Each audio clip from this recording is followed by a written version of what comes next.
It's morning already. Oh, Paimon still needs more sleep. Huh? Wait, look over there! Isn't that... It's one of Linny's cards! Let Paimon see what's written on it! Maybe you haven't heard, but today is the monthly free day.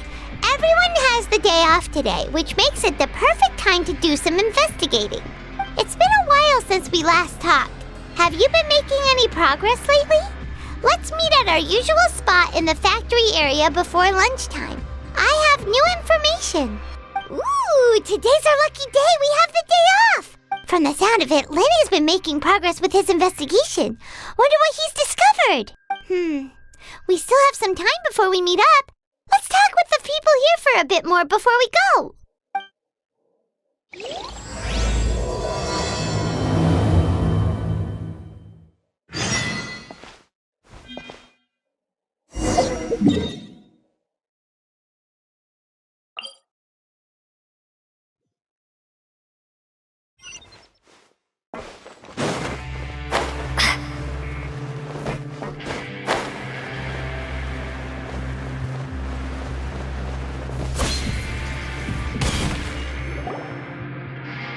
Hey, you over there?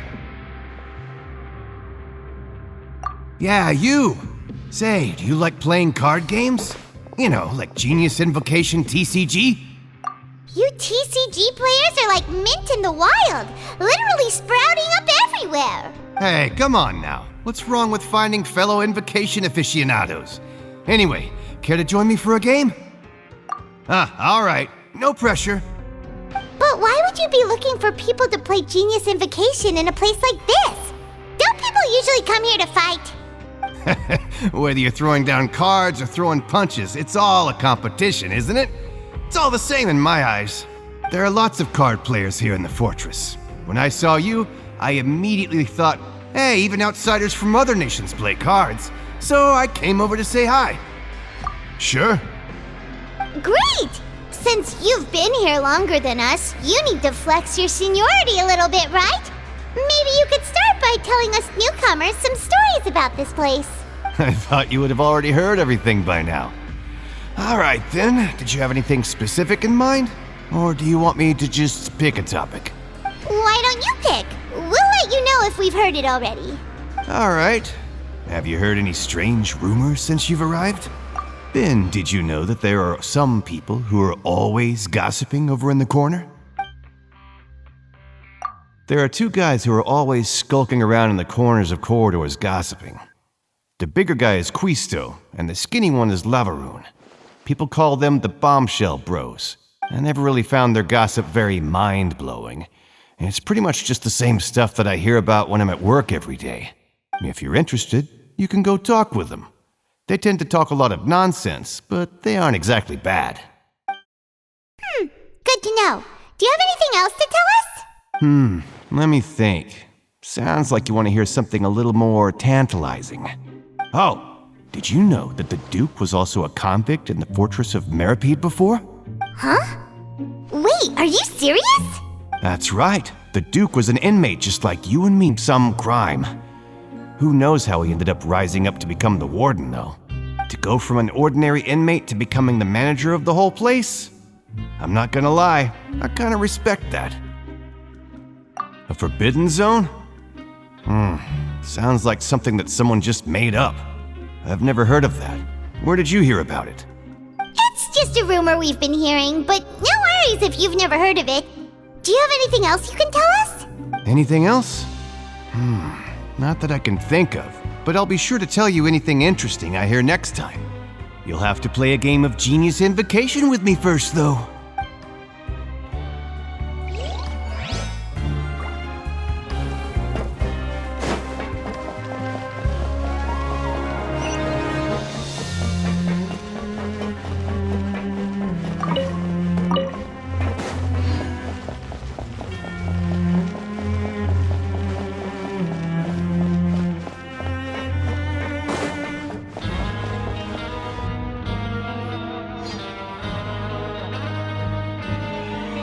Look, there are some people talking over there. Let's listen in on the conversation.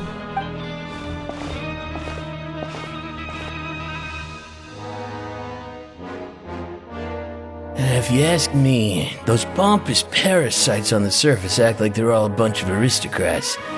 Do any of them give half a hoot about a bunch of dogs like us? Hey, speak for yourself, mate. I'm no dog. Oh, you think you're special or something?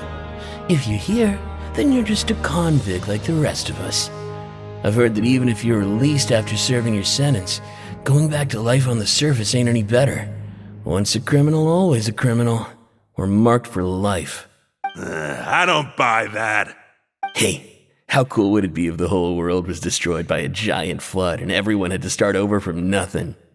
What kind of filthy bilgewater you spewing? I have family up there. You best shut your sewer hole with talk like that. Listen, things ain't so great on the surface, but who says that you have to leave? I've heard that you can still stay here and work even after you've served your sentence. Not bad if you ask me. Who wants to live in the ruddy overworld anyway?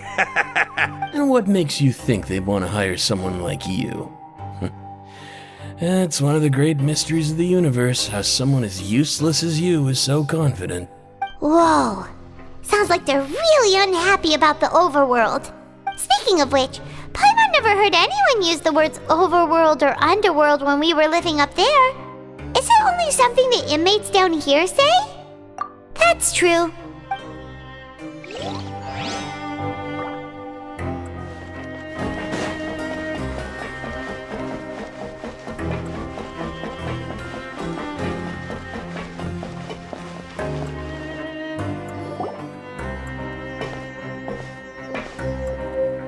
There's a group of people over there. Let's go listen in. So I said, that's not a faucet. Hey, who are you two? Why'd you come over all of a sudden? Oh, sorry for eavesdropping. Sounds like you were talking about something private. What's the matter? They're just looking to join in on our fun, that's all. Hey, don't pretend like it's okay for them to just interrupt us like that. Yeah, fine. You're lucky we don't mind extroverts that much. You hear that, Quisto? What nice! Your expressions tell me you're looking to hear some juicy info, am I right? But before that, it just so happens that I know you two. Really? Are we that famous? You're kidding. How often does anyone get a personal tour led by His Grace himself? Practically everyone was talking about it. Word has it that you also caused quite the kerfuffle. A little mistake, huh?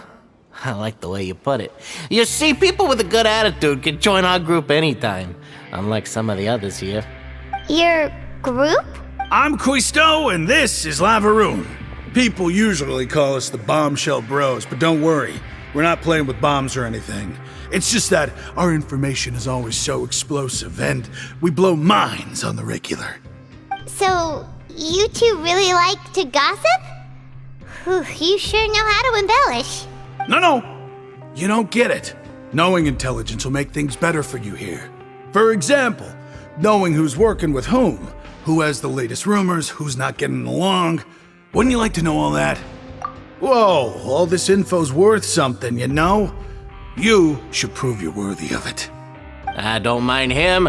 Quisto's always this way. Just play nice and say something to massage his ego. The welfare meals. Talk about the welfare meals. Right. That meal we had yesterday was super delicious.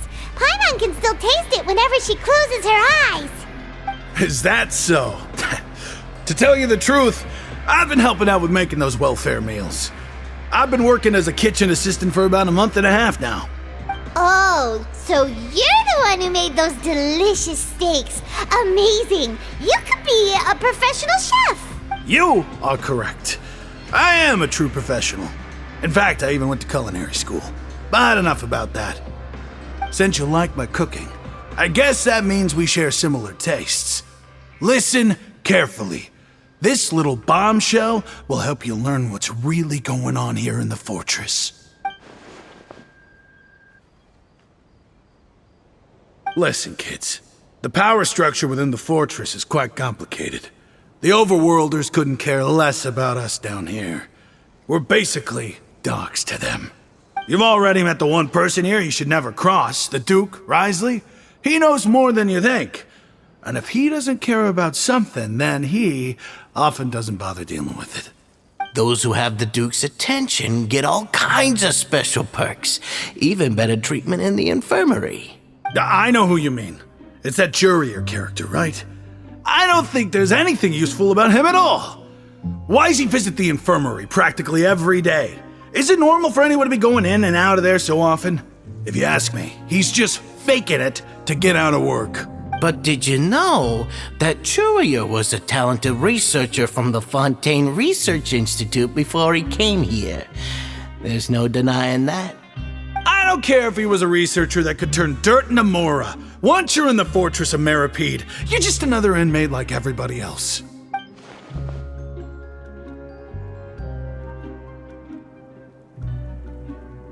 Speaking of which, the last time I saw him, he was passing by in the corridor with Lorvine. I also heard they started arguing in the library and got into a fight, right? Guess that's just how terrible of a guy he is. You mean he hit a woman? Wow, I never imagined he was that bad. But that Lorvine's also quite the odd one, you know? She's always gabbing away, got into a fight with a man, and she also got sent to the infirmary. Come to think of it, I always see her going to the sick bay every couple of days, too. Wait a second. You don't think? Do you think could it be that they're secretly meeting there to go on dates? But it's really hard to imagine. After all, I do remember seeing Lorvine be... And we might be overthinking things.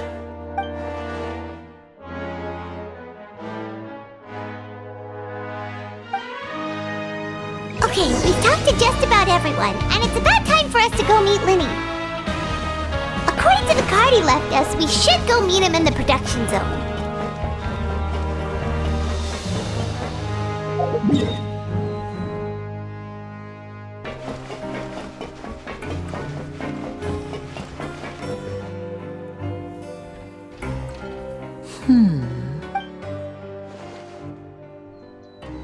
Huh?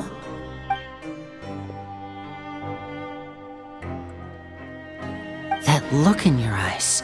You found something? Hey, this is no time to be modest. Just tell him we found a boatload of information. Oh, as expected of the legendary duo, you have my full and undivided attention. Huh. I'd have never guessed that myself.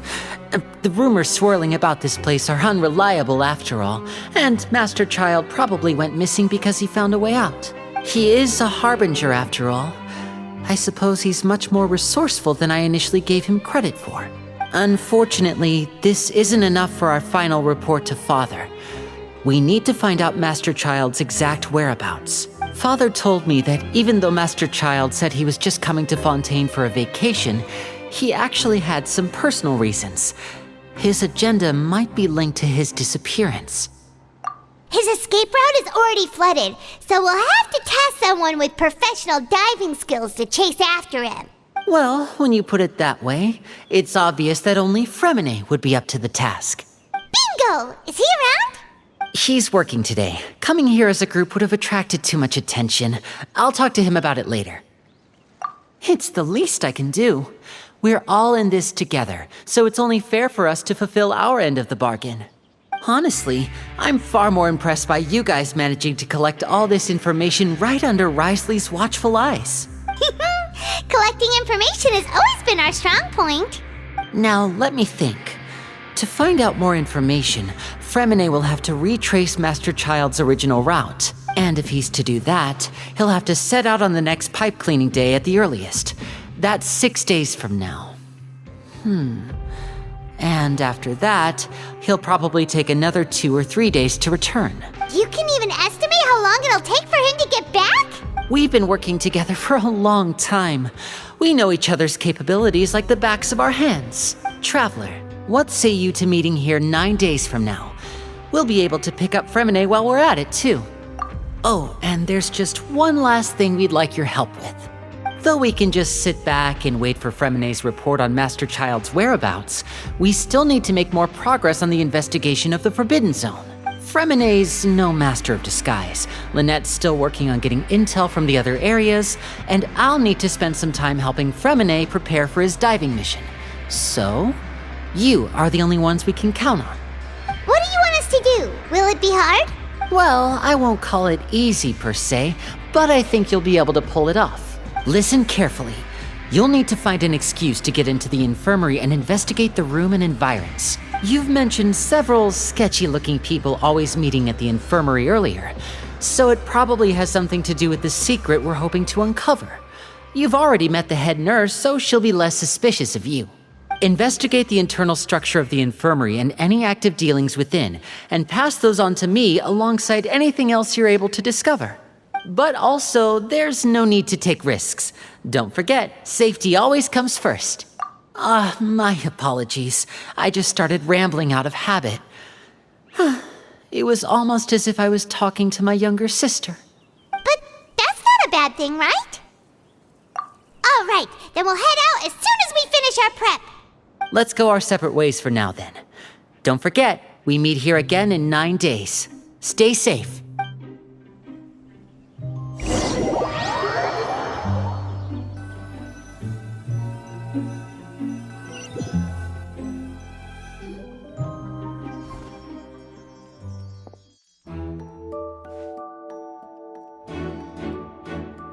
Hey, stay here.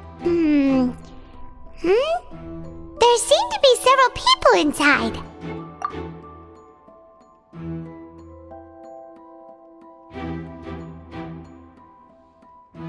Right. I feel like we still... It's not impossible. It's a bit hard to understand them from here. So, why don't we just try to talk to them in person? Let's go as soon as you're ready.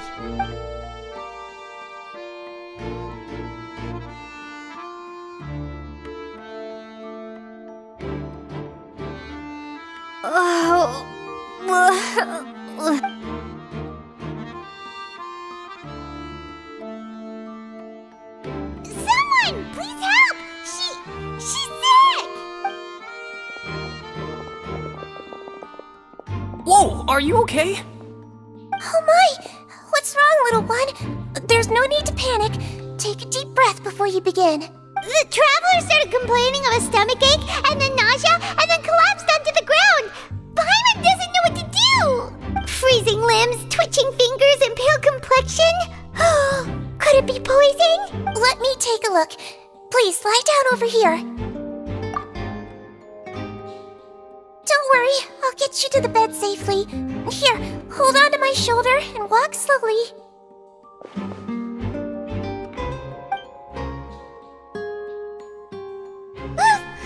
You can do it, traveler.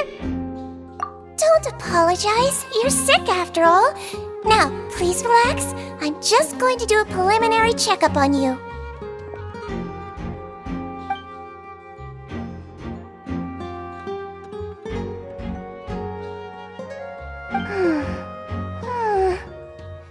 I see now.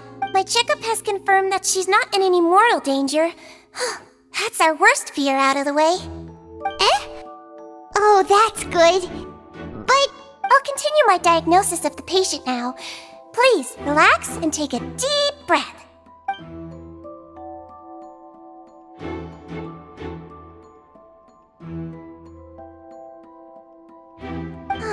Don't sense serious damage to your organs either. Does it hurt when I press here? And here? Huh? But based on my initial checkup, there shouldn't be a problem here. How strange.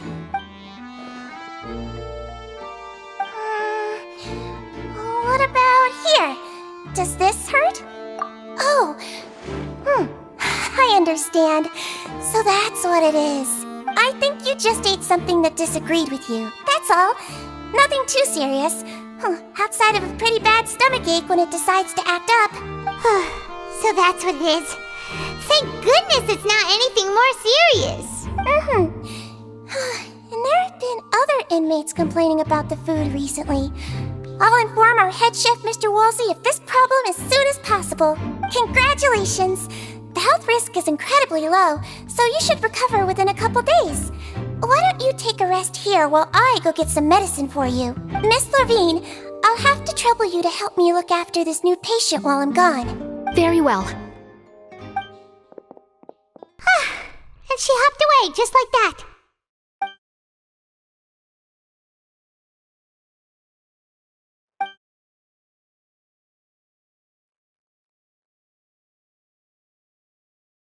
Hello. So how are you feeling now?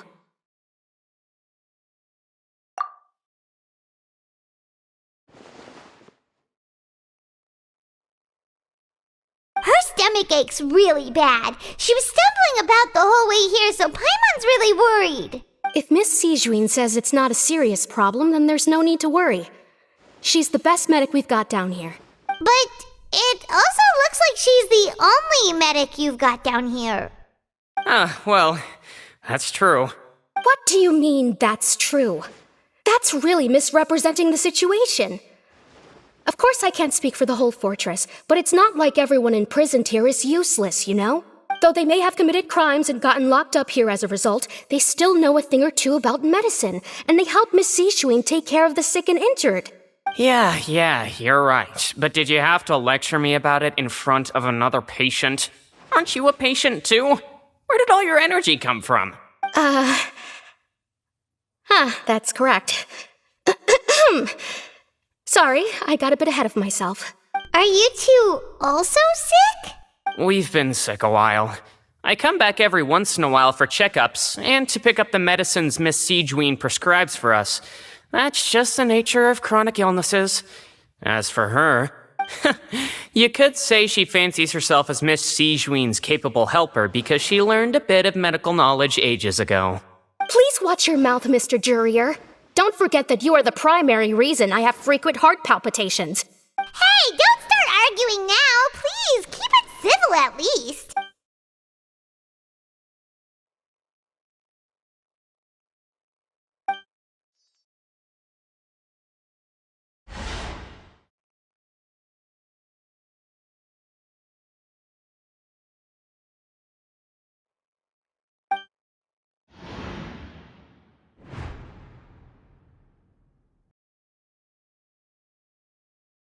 Hey! There's no need to fight!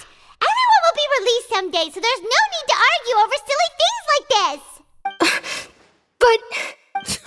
Release. It's way too early for us to even think about that. And who the heck knows if we'd even be able to continue our previous lives?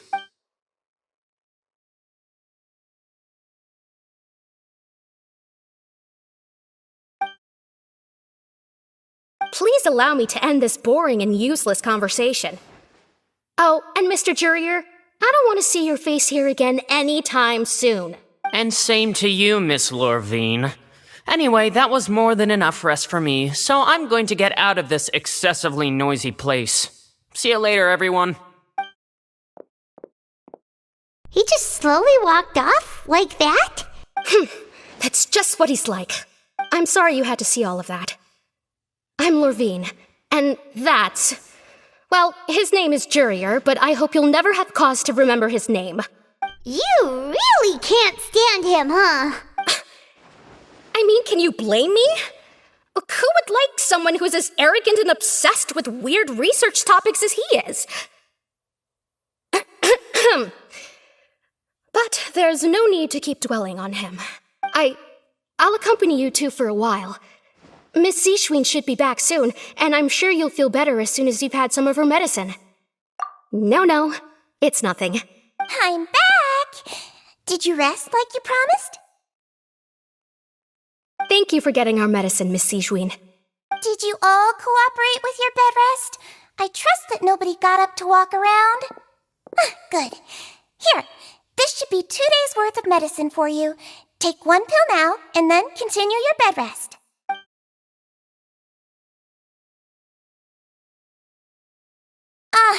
Miss Levine, I left in a bit of a hurry just now. Do you still remember if we discussed the color of the pill that you should be taking today? I remember. You said it should be yellow. Yellow, huh? I understand. These are yours. Please, make sure to go to bed early after taking them tonight. You'll benefit. Then I'll also be on my way now. I hope you feel better soon, too. See ya!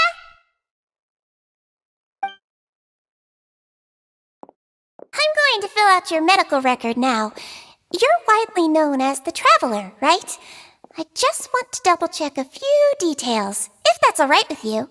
Those two made quite the commotion just now, so why don't we let the traveler rest? Paimon can answer the questions instead. So her primary symptoms are abdominal pain, with secondary symptoms of nausea. Is there anything else? That's it. All right then. Is there anything we should know besides to take the meds? No, her base constitution is quite good, so I'm sure she'll recover quite quickly after taking the medicine. Please, make sure to stick to bland or less stimulating foods, and don't stay up too late at night. Got it. Paimon will hold the traveler to that for sure.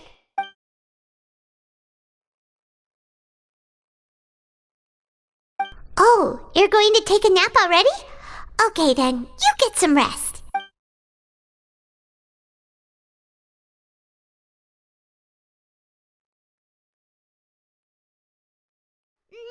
We've been to lots of places together. She may look a bit under the weather now, but she's actually super strong. Oh, so you're the best of companions. Well, don't worry, she'll recover soon. Ah, you're awake. How do you feel? You slept for a really long time, but we never left. Well, now you can go back without a worry in the world. Remember to take the meds regularly, and don't forget bland foods. Thank you, Miss Sijuin.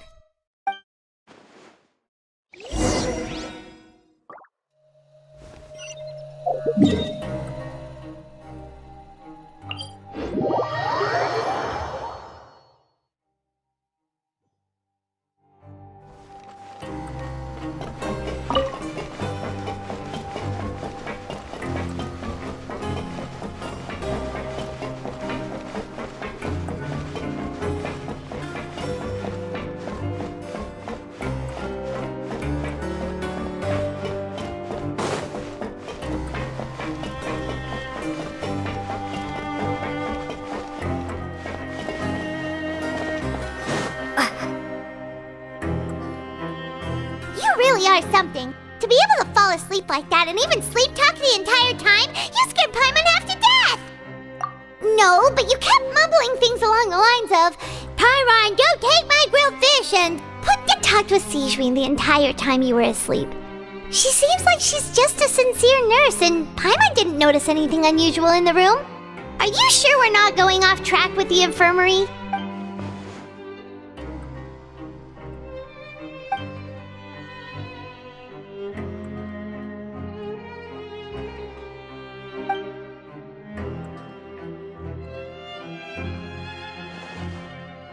Whoa! You really are super thorough! All those tiny little suspicious things that Paimon didn't even pick up on! We've gotta give the info to Linny!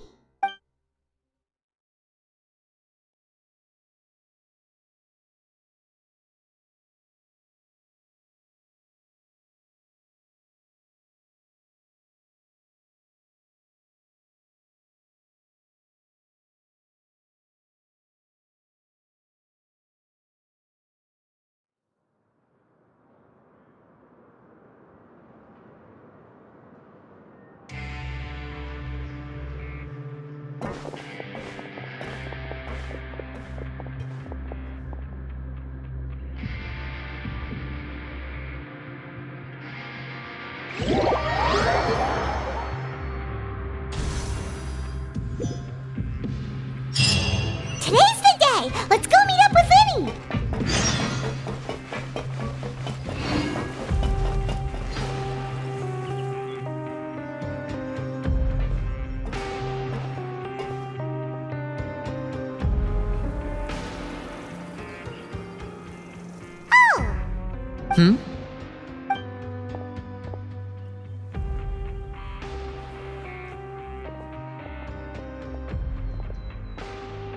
Did you two run into any trouble over the past few days?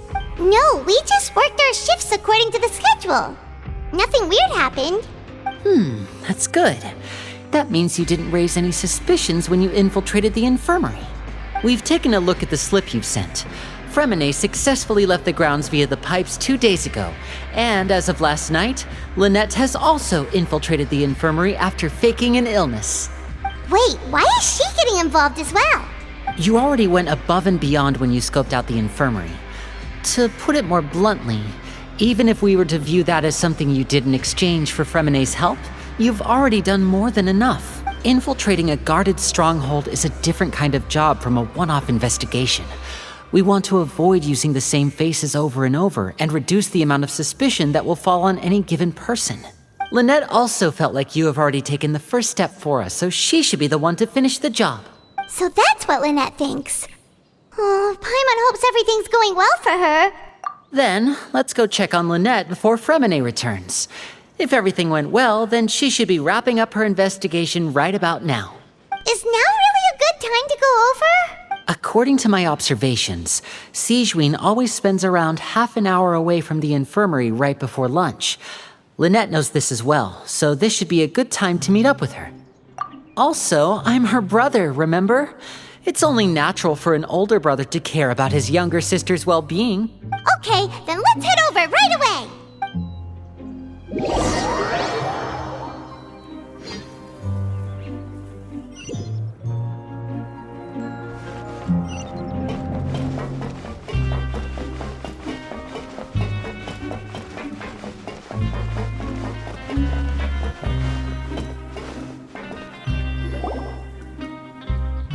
Lynette should be here right now. Huh. Strange. Lynette? As expected, Sigewinne isn't here, but why isn't Lynette here? No, Lynette rarely deviates from the plan. We agreed that if she were to make changes on the fly, she'd find a way to let me know. Unless... Let's see if there are any clues around here. We can look while we wait for her. Who knows? Maybe she'll be back soon. Okay.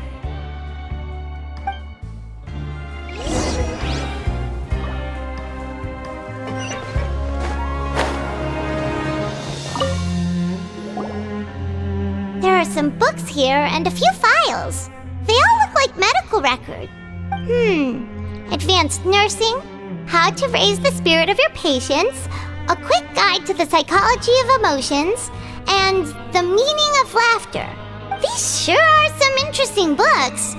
Who knew Sigewinne would be interested in these kinds of things? She even has books on understanding people's motivations and feelings. Is it because she's a Melusine? Or does she have a need to understand her patient's emotional state? Seems quite normal to me.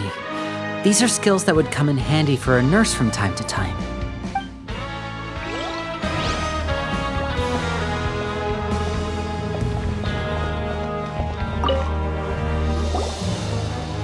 None of the beds have any signs of having been slept in. Except that one over there. That's the one Lynette must have used, right? You said she was pretending to be sick. She would have said her migraine was having a particularly bad flare-up. Generally speaking, the head nurse would then ask her to lie down and rest while she left to retrieve the medication. Which means either the head nurse didn't return the entire time from when Lynette laid down up until she left the bed, or the nurse intentionally left it this way.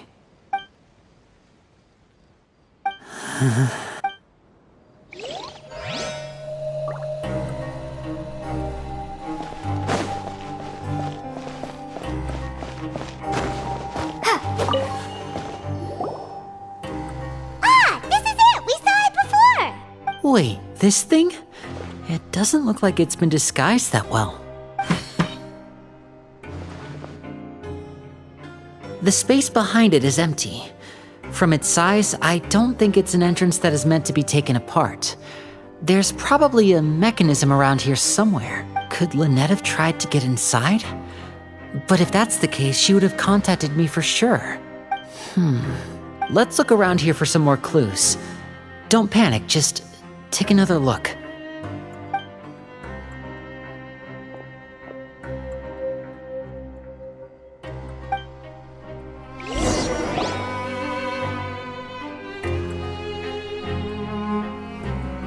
Hey, you guys, there's a slip of paper over here. A slip of paper? It's right over here, and there's a bunch written on it too. It reads, "Out of respect for your usual practices, I'll use a piece of paper or card as the medium to pass on my message. You may consider this as me giving you my best regards." This is... Is that all? The back. This is... Show me! Now! That look on your face. Paimon's reading it now.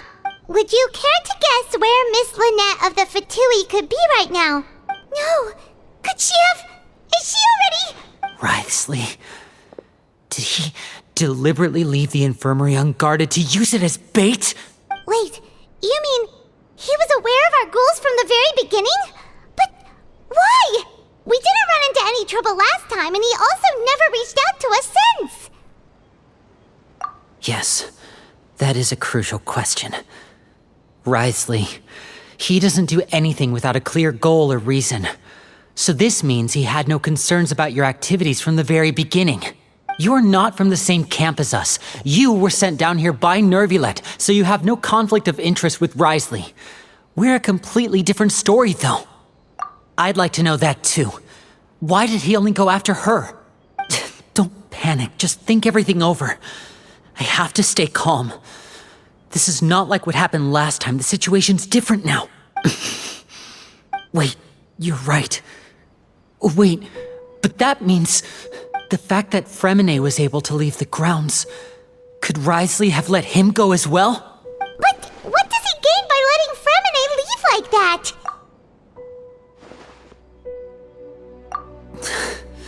So he's challenging me and trying to provoke me, I'm sure of it. We never should have sent out Fremine. We had to go through all that trouble to find an opening to sneak him around the guards and into the pipe, and we even thought luck was on our side. If Wriothesley let him leave on purpose, then he's probably in a terrible spot now as well. Lenny's getting more and more panicked. We have to calm him down. Don't be like this, Lenny. Fremine wouldn't have left if we hadn't told you about Child. That was our fault. No, I'm the leader of this operation, and I'm the one responsible for this team. I was the one who failed to protect them. I'll go talk to Wriothesley. Hey, don't be reckless! Traveler, please talk some sense into him. I simply cannot allow Lynette to be abducted again. I have to go. I'll find a way to get them back. He's rushed out the door! After him!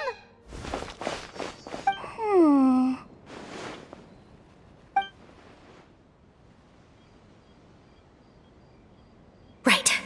I feel like we still have some room to make changes on these details. It's not impossible, but it'll require extensive testing. Is that so? Very well. Then please be mindful of the time. Huh? Is someone? Pack everything up. Whoever's outside is eavesdropping. They'll probably come in once we stop talking. Someone! Please help! She's sick! Whoa, are you okay? These two. As expected, they've already found this place.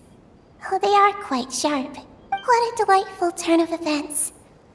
I like smart people, but I also like playing dumb.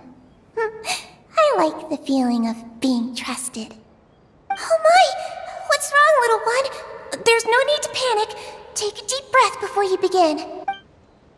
Being able to read human expressions is quite the useful skill.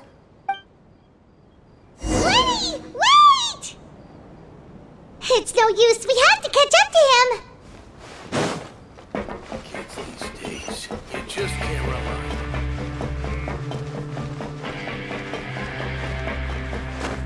He's already out of sight. How is he so fast? Let's go head him off at Wriothesley's office.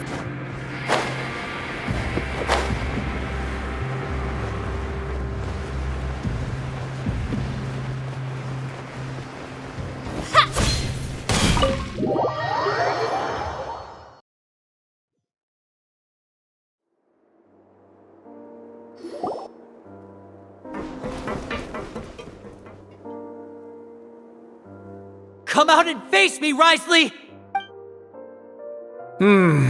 Aren't we at an administrative office space?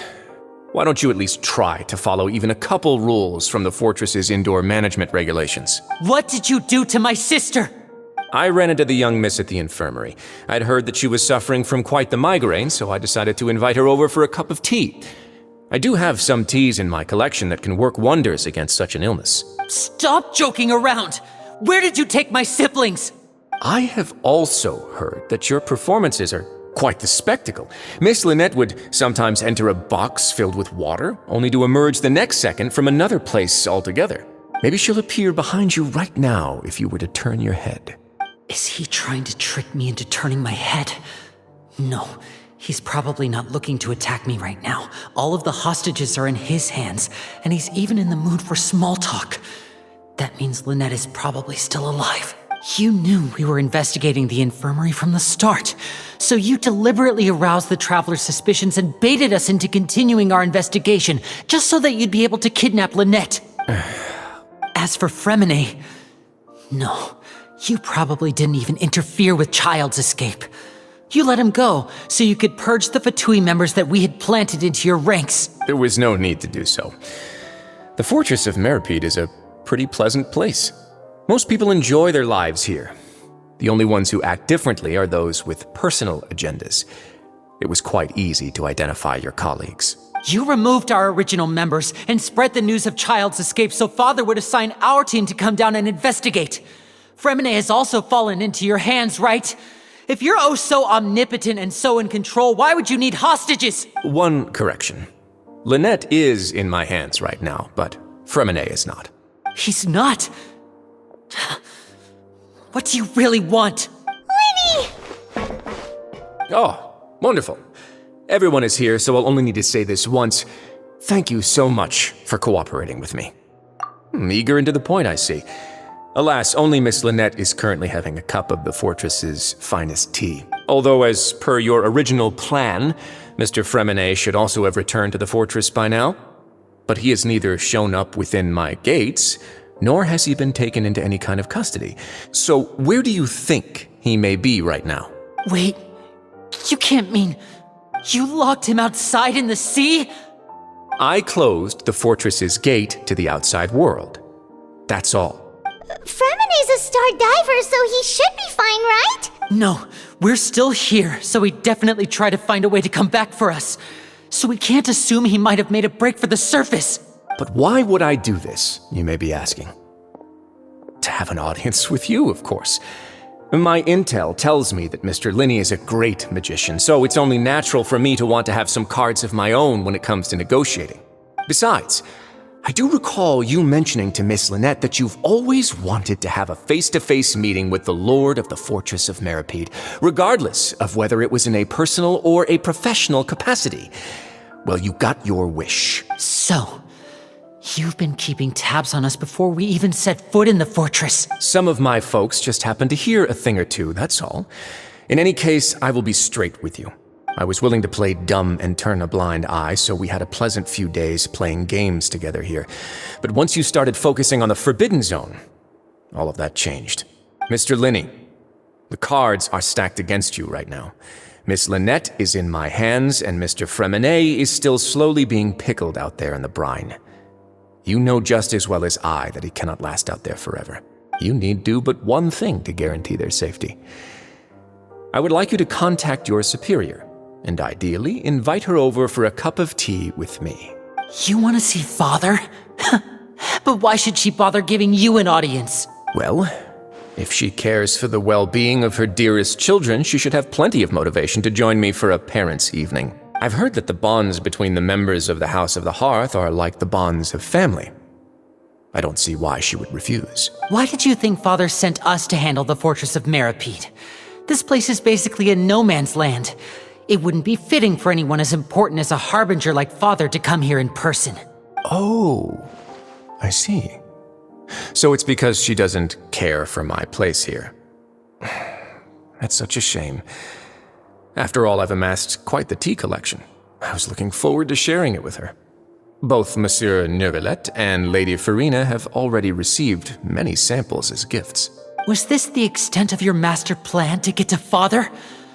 No matter how much pressure you may put on me, I won't allow you to use us to blackmail her. You people really are difficult to get along with. All I'm asking for is a face-to-face conversation. Does she truly have no interest in the fortress's secret? Mr. Linney, you have one last chance to invite your father here. If you refuse... Linny! Instead of asking why I'm doing this, why don't you try to see things from my perspective for a second?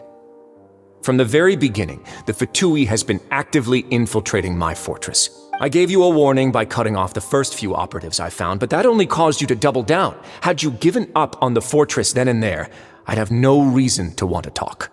Mr. Fremenet left the fortress on his own, and Miss Lynette tried to pry out my secrets right in front of me.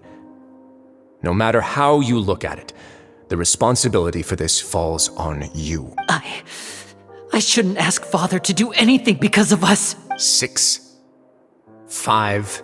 Wait, 2, 1. Time's up. It really is a shame, Mr. Linney. Risley! Negotiations have broken down. Please leave, ladies and gentlemen. It's time for my afternoon tea. Yeah,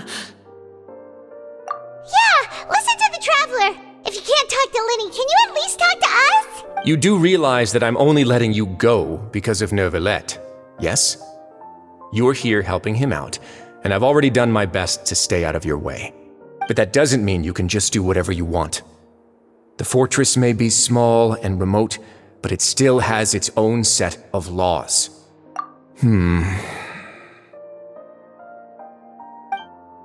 Then how about this?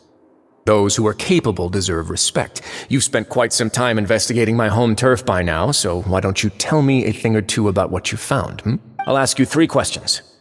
Answer all of them correctly, and I'll agree to your request. Question 1. Regarding the hidden rules of the production zone, what is the truth behind the one about not being allowed to work for 3 days in a row?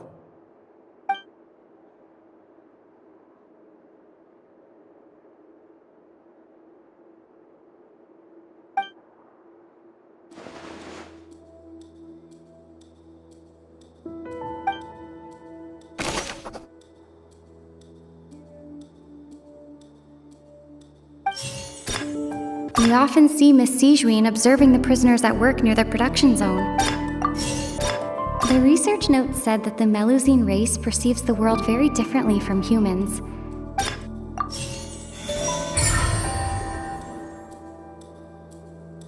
So that's what's going on. Paimon understands it now. Who would have guessed? The hidden rule of the production zone. People are not supposed to work 3 days in a row, and if they do, they'll get strange meat in their welfare meal. At first we thought this strange meat must have something to do with the people who disappeared, but in reality, they were all prepared by Sijuin, the head nurse. She often visits the production zone to observe the workers' health and makes a note of anyone who has worn themselves out after 3 full days of work. Out of her sense of duty as the head nurse, as well as her genuine concern for the workers' health, Sijuin visits the cafeteria right before lunch and cooks an extra dish for those who can use the stamina boost. Sijuin has only the best intentions with her surprise gift and doesn't want anyone to find out about what she does. However, unfortunately, Melusines as a race perceive the world differently from humans, and their sense of aesthetics is even more alien to us. The recipients of her lovingly prepared special meals cannot taste the care within and usually just freak out. Are we on the right track? Not bad. You've uncovered Sijuin's secret and even guessed her intentions correctly as well. It's nice to know that her efforts have not gone unacknowledged. All right, now for my next question. There are also some hidden rules in the Pancration Ring, including the one that you're not allowed to support both sides of a fight. Why is that?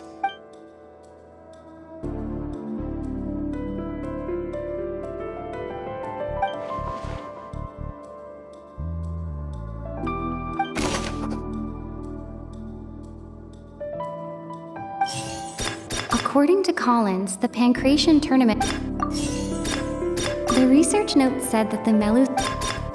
We often see Miss Sijuin... Fonta's internal reports suggest that... I've been told that the infirmary is always... We often see Miss Sijuin observing the prisoner... The Fonta promoter has been struggling...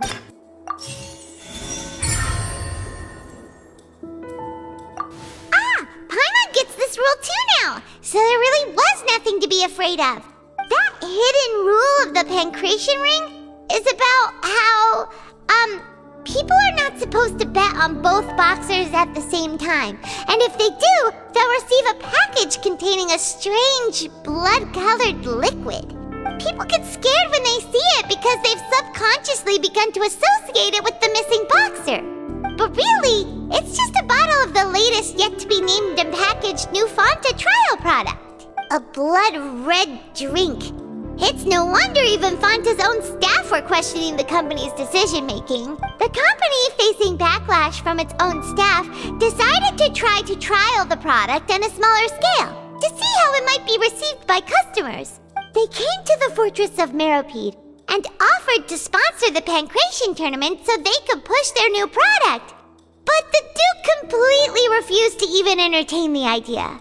The Duke, knowing how valuable coupons are in the fortress, knew that only total idiots who didn't understand their true value would bother buying a Fonta product here. And so, only those who proved their stupidity by being dumb enough to bet on two opposing sides of the same match were selected to receive the drinks. I acknowledge the effort you've put into bringing the truth of this mystery to light. Although, based on your description, that Fonta promoter is a bit too careless with his words. I may just reconsider my collaboration with the company. All right, and here's the final question. What's the secret behind our head nurse and all of her patients in the infirmary? Stop your cruel and pointless games, Risley! You know that we haven't finished our investigation, so there's no way we can answer the last question! The thought of sparing Lynette and Fremine never even crossed your mind! You'll pay for this! Ah! Lenny, are you alright? Oh, close one. I owe you, Sijuin. That was a fantastic shot. It was nothing, Your Grace. Sijuin? Though this gun may look like a toy, it's actually fully functional, as I just demonstrated. Sijuin... Not at all. I am merely a resident of the fortress, and thus protecting it is my duty. When Monsieur Nervulette asked me to come here, he told me that my job would be to take care of the well-being of everyone here. I am merely discharging my duties. But if you mean what you just said, then isn't Linny someone you should be looking after as well? Isn't he a resident here just like the rest of us? But I really am just doing what Monsieur Nervulette told me to do. Everything I did, I've done to protect them. Had I not, they would be in far more dire straits right now. His Grace knows it too, right? Your Grace?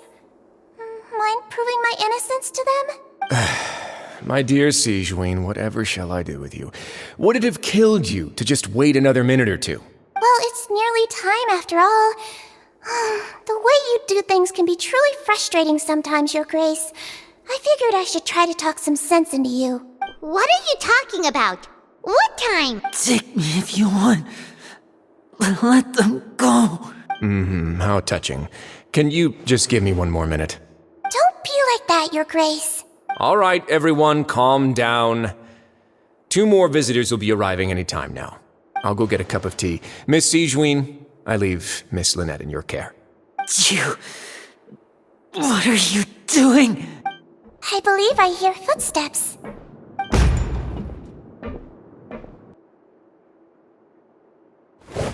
Some space, please.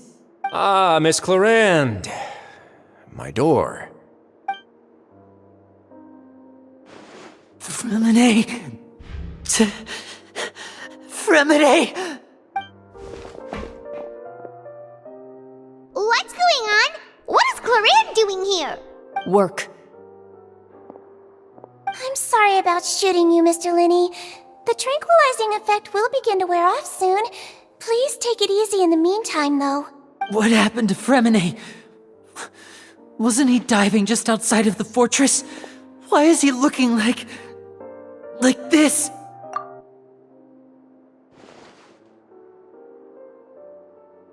A flushed face, an accelerated pulse. He must have consumed primordial seawater. What did you say? Please, make some space. I'll need to give Mr. Fremine a more thorough checkup. Your Grace, I'll leave the rest to you. I'll talk to Clorand while you get Fremine to where he needs to be. Everything else can wait.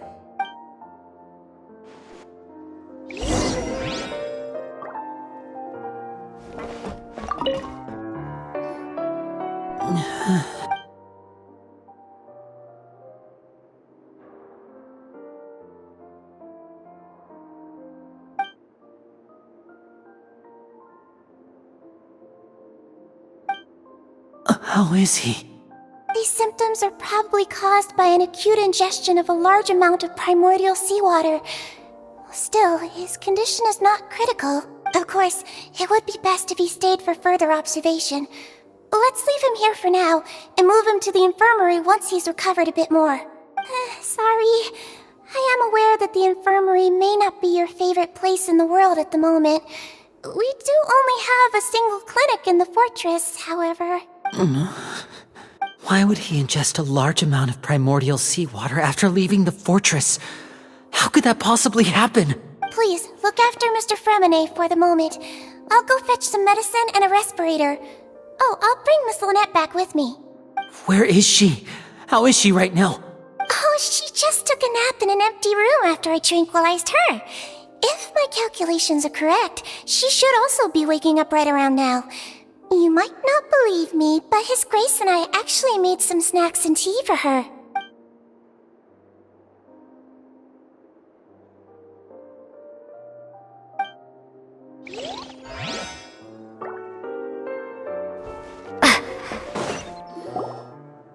What's that look on your face? I thought I made good time on the way back. Oh, I'm just admiring your punctuality. Had you arrived just a few minutes later, Sigewinne may have been forced to shoot Mr. Linney again. How's the situation out there? The water has changed. It's pretty much as expected. The concentration of primordial seawater has increased significantly. I was only out there a short time, so it wasn't too bad. But if one were to stay for any significant amount of time, well, you can see how that boy's doing. Where was he when you found him? The abandoned zone at the end of the pipes. A good distance into the water. Closer than I thought. He must have recognized it early on and tried desperately to swim back. Locking the door was necessary. I don't think we could have saved two. Well, I did try to convince him that I had my reasons. Never seems to work, though. It would probably work on Neuvillette. He has a knack for picking out who had good intentions, even when the outcomes were all terrible. It's a bad sign if you're having to plead your case to Neuvillette. Want some tea? Not particularly. If you want to drink some that badly, just say so. Fine, I'd like to get some tea. Want me to get you a cup too, since I've already made it? Might as well then, I suppose. Actually, do you have a towel? I would like to dry my hair.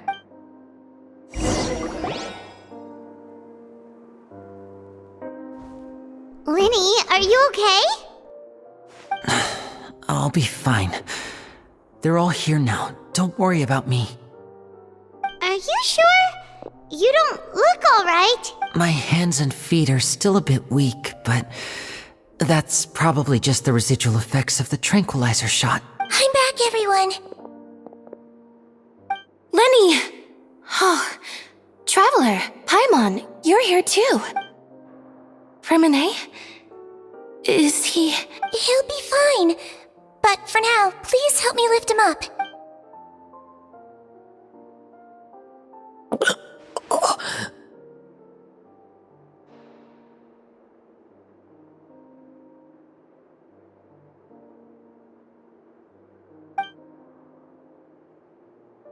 His breathing's beginning to slow down. Infirmary. Yeah, I'll take him from this side. Lynette, together? On it. Traveler, you seem pretty worried about him. Want to come with us? The Duke and Clorand are gone. They probably went to get some tea. The Duke will explain the truth in just a bit. Miss Cloran will need a break, since she only just returned from rescuing Fremine out of the sea.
He's awake! Fremine, how do you feel? Lynette. We're all here. Where am I? The infirmary, at the Fortress of Meripede, Mr. Fremine. And you are no longer in any danger. How do you feel? Don't push yourself if you're not feeling up to it. Traveler. Paimon. It's been so long. The sea. There's something wrong with the seawater. Shh, it's okay. We can talk about it after you've recovered.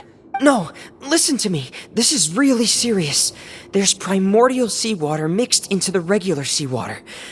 I don't know why it's there, but no one should touch it. Pipes. Right, the pipes. It's all coming back to me now.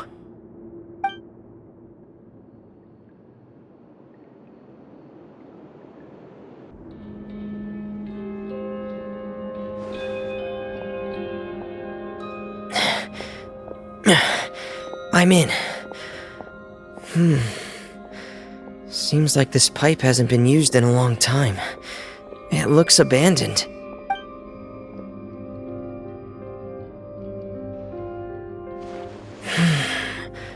Where could Master Child be?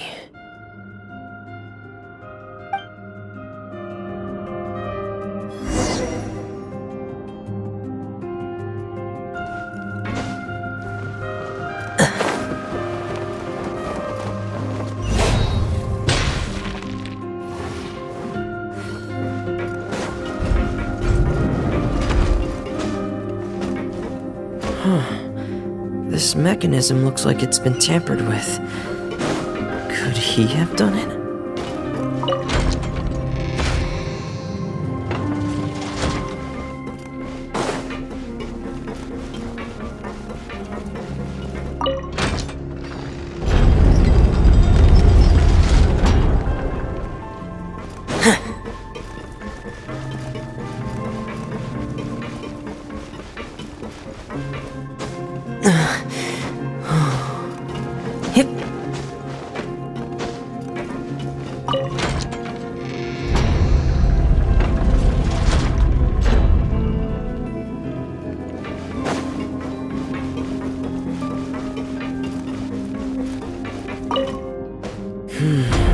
It's getting stuck on something.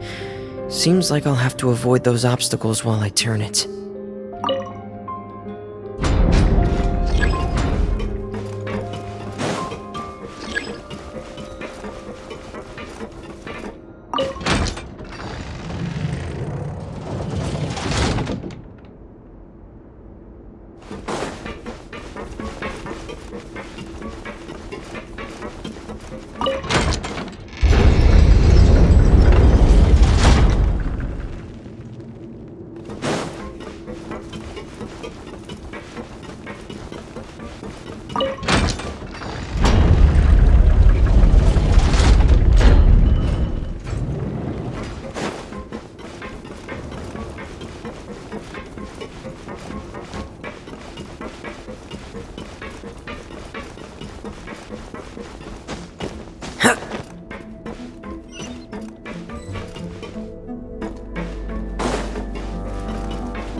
This is where the water starts.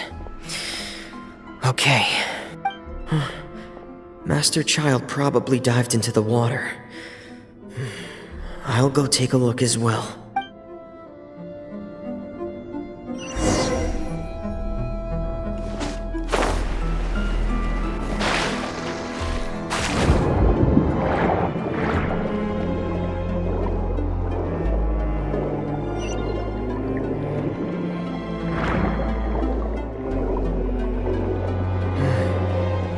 Vegetation here is a bit more sparse. These traces aren't natural. A person must have left them, and recently. I should be going in the right direction. There are traces here too. I need to keep going. Huh? The traces are gone. But I don't see where he could have gone from here. Wait. What the...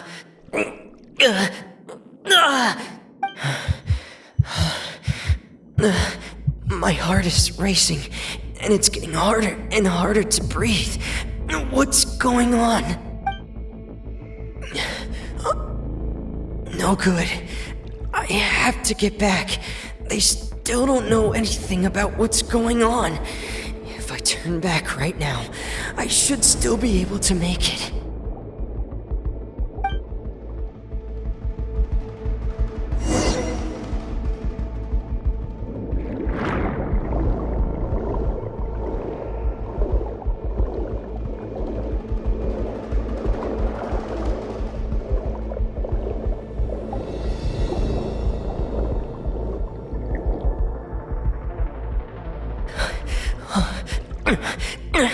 I can't die here.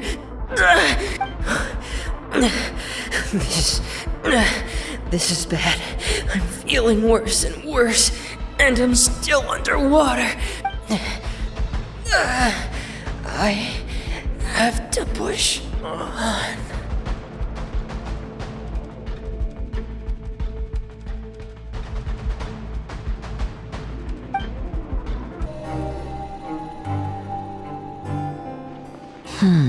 So, in other words, the trail you were following vanished, and you had no idea where Master Child could have gone, but there was also no obvious place for him to have disappeared to.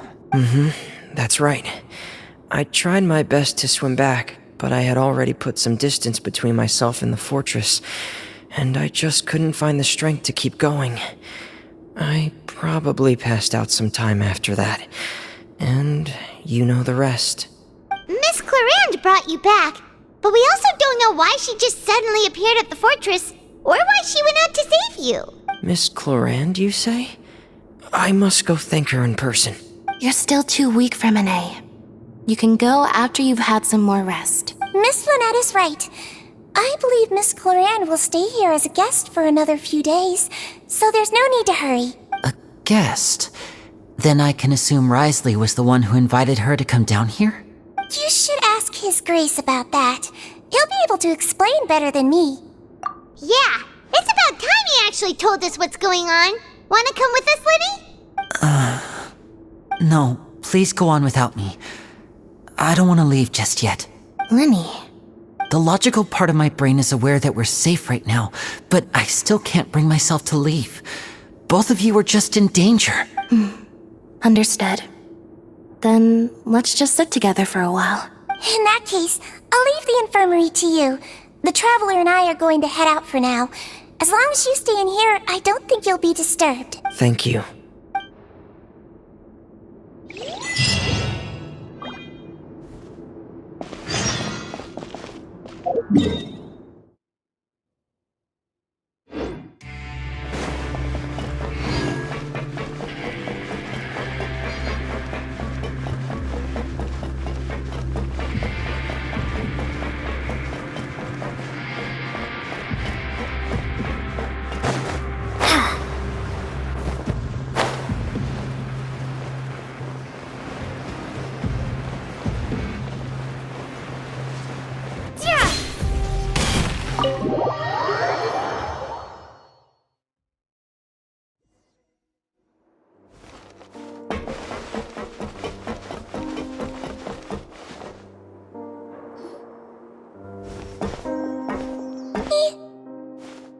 I take it Mr. Fremonet's condition has stabilized? Of course! I wouldn't have left the infirmary otherwise. I've been expecting those two, but might I inquire as to the purpose of your visit, Miss Sidgeween? I wanted to check up on Miss Cloran. How are you feeling? Mostly fine, I think. If you don't mind, I'd like to perform another quick physical exam. It'll just take a few minutes. All right. Thank you for looking out for me. I'll take my leave for now, then. Well, want to explain yourself, Risley? Of course, but I'm not partial to the word choice of explain. How about enlighten? Where should I begin? How about you start by asking me any questions you have? You can start with whichever one you'd like to get answered the most. Then Paimon will begin. Did you know about Lenny's goals from the very beginning? No. I just knew they were Fatui operatives sent to the fortress by the Knave. As for their specific goals, I only figured those out as you made progress on your investigation. You managed to monitor and stay ahead of them even though you didn't know what they were trying to do? They came here with ulterior motives. I'm quite adept at discerning what that kind of behavior signals. Initially, I thought their goal was just to investigate Child's disappearance. Linny suggested that I had deliberately let him escape, but in truth, I didn't really do anything special to help or hinder him while he was here. Everything he did, from finding helpers to leaving this place, he did on his own. Of course, it's inevitable that the Knave would make a big deal out of her fellow Harbinger's unexplained disappearance. I'm also quite curious about where that Harbinger went, so I figured I might as well let the Fatui do their own investigative work. All I care about is the answer. So you were hoping Lenny's group would just do your work for you! You make it sound like that's a bad thing. Unfortunately, things didn't go as planned. I assume that Fremonet has told you already, the ratio of primordial seawater around the fortress of Meripede is on the rise. The Forbidden Zone has always been Lenny's target, and you got roped into that investigation after running into him. I began to intervene out of concern for your safety, and also to prevent the fortress from becoming entangled in more irksome matters. Are the rumors true? That you're also a former criminal? Now, why would you put it like that? Isn't staying here all day and serving as the manager of the fortress a kind of sentence unto itself? Another form of prison? I just happen to have some support from the rest of the inmates. That's all. Oh, right! Paimon wanted to ask, who invited Cloran down here? Me, of course. I paid her good Mora to come down to the fortress for some field work. As a champion duelist, Miss Cloran could be considered to be an independent party. I needed to find an exceptionally capable person to help me get through the impending crisis. And saving Fremonet was part of that crisis? You can think of it like that, yes. Credit where credit is due, that boy is quite adept at diving. Had conditions not been as hostile as they were, he probably would have found the missing Harbinger already. That's not something you should be asking after. Neuvillette only asked you to investigate Child's whereabouts. All I need to prove to you is that the Forbidden Zone had nothing to do with the Harbinger's disappearance. That should be clear now that you've spoken to Fremonet. But we've already uncovered that there's something wrong with the infirmary, and we've answered a bunch of questions that you threw at us. Isn't it about time that you answer our last question in return? You make a compelling case. Do you really want to know the answer that badly? Yeah, Paimon really wants to know! Even if the truth may not be pleasant? Follow me.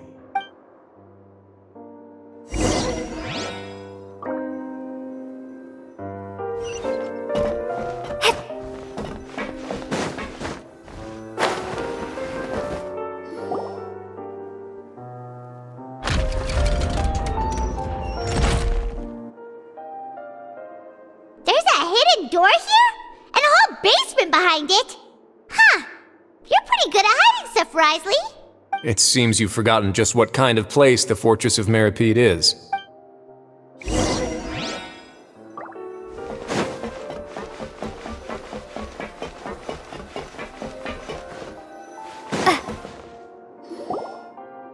Stand on the central plate. Wait, is there a secret mechanism or... Whoa!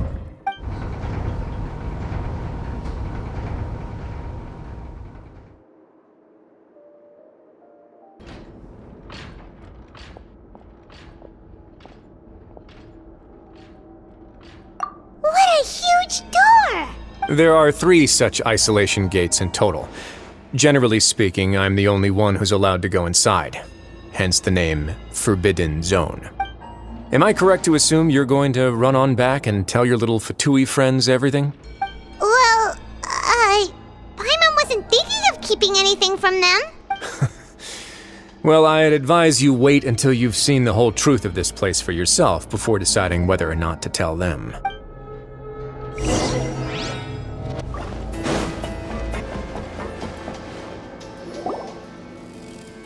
Huh. So there's a switch on the side. Stand back.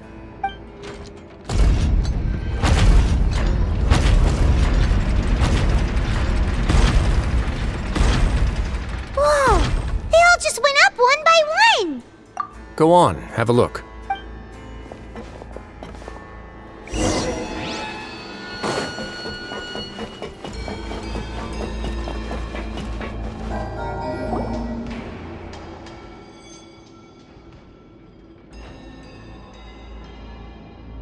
I've been interested in what lies beyond that gate ever since I assumed leadership of the Fortress of Meripede.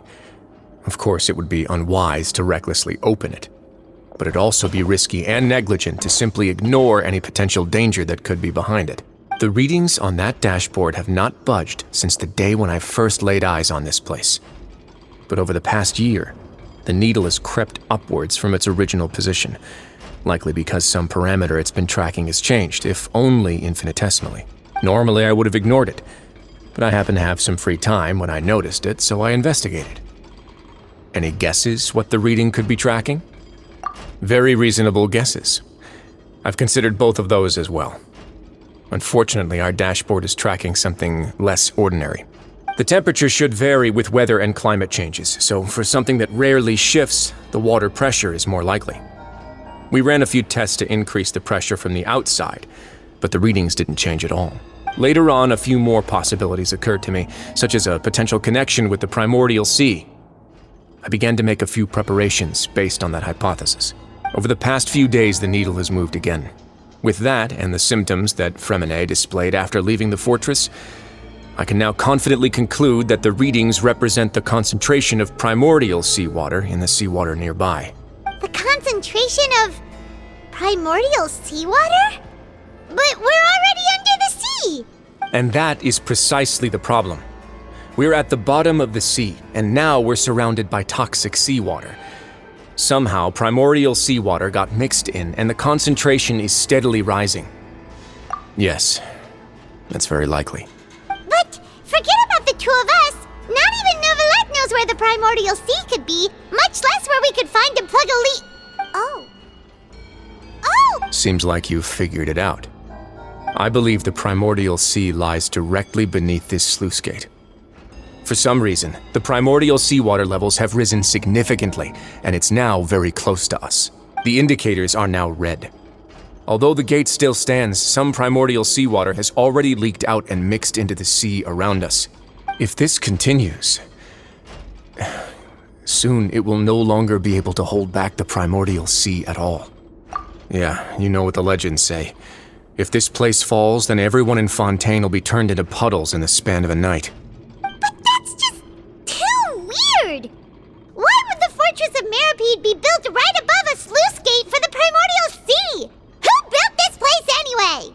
Your expression tells me you think this might be part of a vast, complicated conspiracy. To be honest, you might find the actual answer may be exceedingly boring.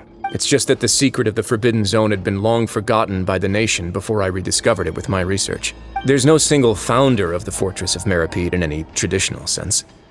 What we know about its history has been left to us by the people who used to live here. When the previous Hydro Archon Egeria ruled the land, all convicted criminals from Fontaine were exiled. The people drove the criminals away like a wolf pack chasing away the banished. The criminals received no sympathy of any kind from the people. They were exiled to the desolate seaside, where they experienced only pain, struggle, and the bone-chilling cold. Some of them began to repent, and prayed to the Hydro Archon, asking if there was still anything they could do. The Hydro Archon took pity on them, and said, "You may go guard my secret, deep underneath the waves." And so, leaning on the power of the Hydro Archon, They gathered underneath the sea and began to build a fortress. They became a community down there in the deeps, and over the years helped it to grow. As the number of exiles increased, more and more people joined the community. When the first group of exiles died, they left the yet unfinished fortress to their successors. The Hydro Archon continued to lend her support, allowing the fortress and what it stood for to continue growing ever larger. Before long, this dark underwater fortress became the Sinner's only home. And with that, the people here stopped referring to the fortress as a prison. They saw themselves as repenting sinners who would regain their freedom once they had sufficiently redeemed themselves. But as time went on, people also realized that the fortress was a lonely place. Once they had gotten used to life here, they could no longer feel comfortable living in the overworld. Once they had finished serving their sentences, some people left and some others chose to stay. They'd find some idle position and let their withered souls fade away with the ancient secrets of the past. After many, many centuries, few people still remember the reason for the fortress's founding. Now they just see it as an integral pillar of Fontainian society, as the place where criminals deserve to be sent. Now and again, researchers manage to break one law or another and live out their days in the fortress. I learned all this from an elderly historian. Everyone else just thought he'd made it all up. But now you know every part of that history is true. Indeed. It's just as the prophecy says. If this gate fails, then everyone will be dissolved into the sea. To be frank, not really. But sadly, that hasn't stopped this prophecy from proving all too accurate. Prophecies are troublesome things. Just hearing one will create the first wave of panic. Seeing signs of it will bring about the second, and actually witnessing it in real time, the third. Let's go somewhere else. I want to show you something.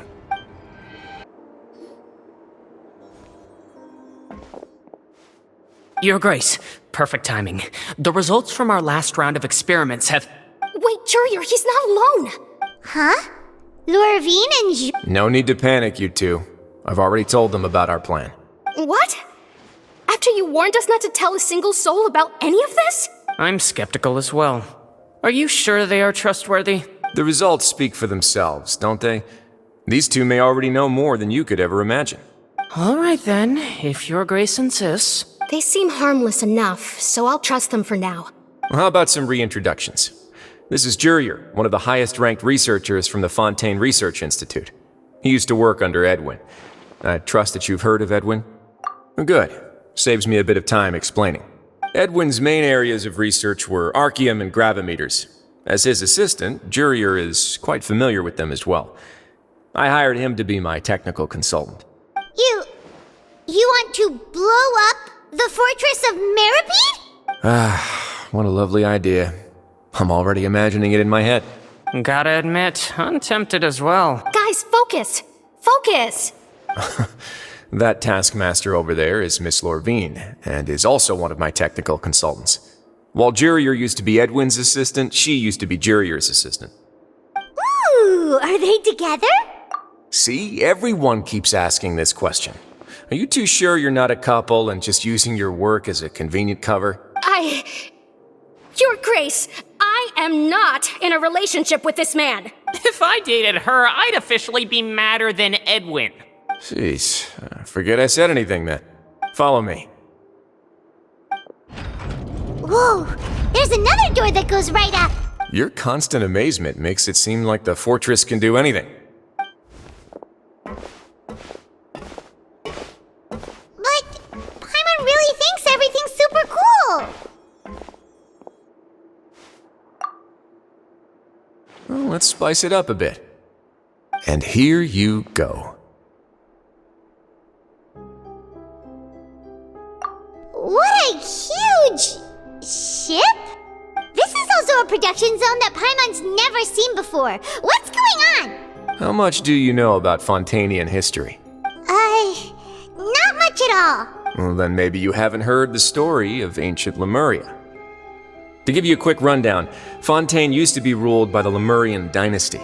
According to legend, the Lemurian king Remus came to this land after being inspired by divine revelation and found the seer Sibila, who had taken on the form of a golden bee. taking the Golden Bee with him and riding on a huge ship, the Fortuna. He created his nation above the surging waves. He called his nation Lemuria, and used the Fortuna to incessantly search for new tribes and islands, calling on them to join his empire. There's a ship in this story too? Where there's water, there'll be ships. People believe that hope can always be found at the end of a voyage. Do you believe that too? To a point, I think. As you've already seen, I have a whole factory's worth of labor, materials, and technology at my disposal. Certainly can't hurt to give it a try. So the moment I began to speculate that the primordial sea might lie underneath the gate, I also began this project. Were you inspired by the legendary Fortuna? Maybe. Fontainians need something to hold on to cope with the impending disaster. Were the workers to find out the truth behind this ship, riots would destroy the fortress faster than any catastrophe. As the fortress's administrator, I'd never make such a reckless call. All right, that's enough talking for now. I'll need another 3 cups of tea to soothe my throat. Do you have any other questions? Seems like you're good. Come on, I'll take you back. I'll leave you here for now. Thank you so much. No worries. But don't forget, it's up to you whether or not you want to share what you just saw. What you do from here on out will likely affect those 3 as well.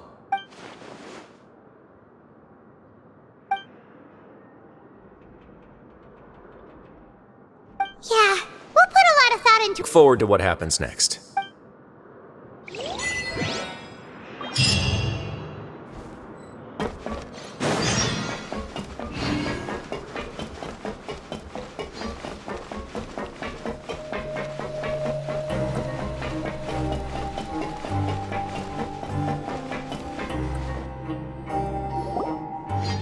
We're back! Welcome back. Do you want a cup of tea? How can you be so much like Risley, always drinking tea? Huh. Actually, now that you mention it, I just remembered something now. While I was sedated, I could still barely hear 2 people talking next to me.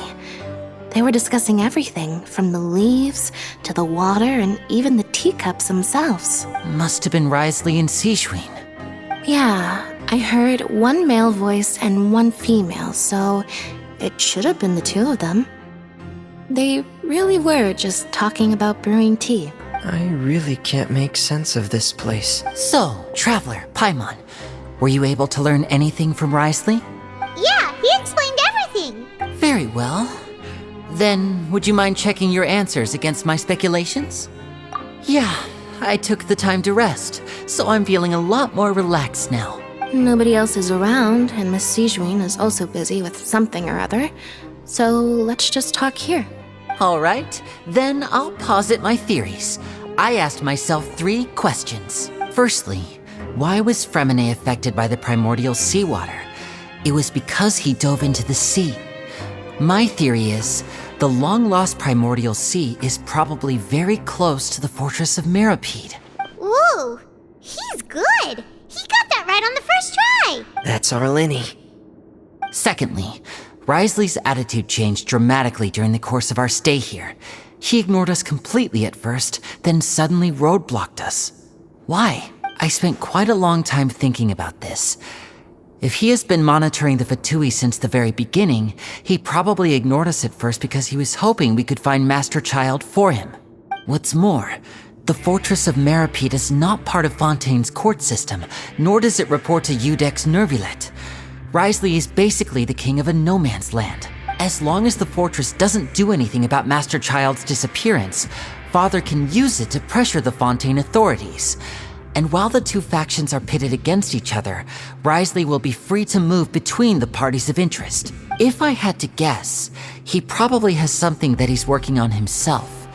It's likely related to the secret of the infirmary, but I just can't think of what it could be. You're super smart. Thanks so much. Then finally, there's the last question. If Risley does have a plan, what could it be? All I know for now is that his plan probably has something to do with the changing nature of the seawater. He's even gotten Cloran to help him out. That can't be the full extent of what he's doing. There's probably a secret passageway behind the block in the infirmary, and there's something big in the fortress that most people here never get to see. He has a bargaining chip, and it could be important enough for Father to deal with him directly.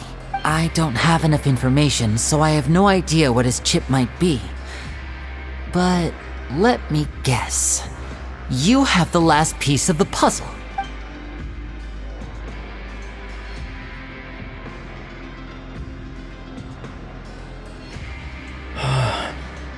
I can't believe it. The sea will engulf everyone. Just like the prophecy said. Could Risley have wanted to meet Father to figure out a way to deal with this crisis? If you remember, I once mentioned that Father sees the House of the Hearth as her base of operations, and she truly wants to resolve the crisis. But how could Risley have known that? Or perhaps he didn't know and just wanted to bring Father over to his side, which could be why he said he just wanted to negotiate. Yeah, that makes sense to me. I understand your concerns as well, Traveler. I'll figure out a way to pass this on to our father. No matter what, we're on your side.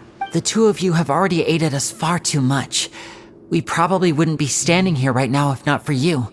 If you ever need anything else going forward, please come to the House of the Hearth at any time.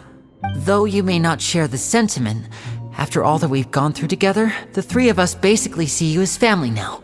You have my gratitude. Thank you for protecting Linny when it really mattered. And thank you for sharing the secrets of the fortress with us. We didn't think you were going to do it. Why are you being so formal all of a sudden?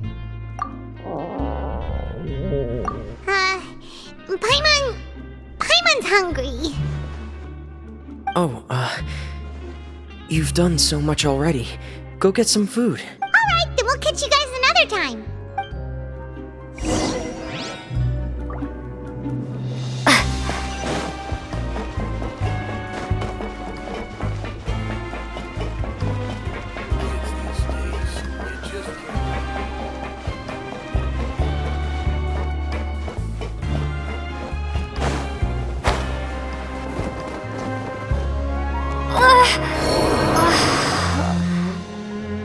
It's time for dinner. Welfare meals now being served in the coupon cafeteria. Come on, let's go pick up ours as well. Traveler and Paimon, over here. Are you here for dinner too, Miss Sijween? And I'm taking the opportunity to prepare Miss Cloran's dinner as well. Huh. You're right. She's actually sitting in the fortress cafeteria. What would you like to eat? Yep, you can. I've already talked to our chef, Mr. Wolsey. It's all on me today, so you can get whatever you'd like. Me too! Don't forget Paimon! No problem. Just leave it to me.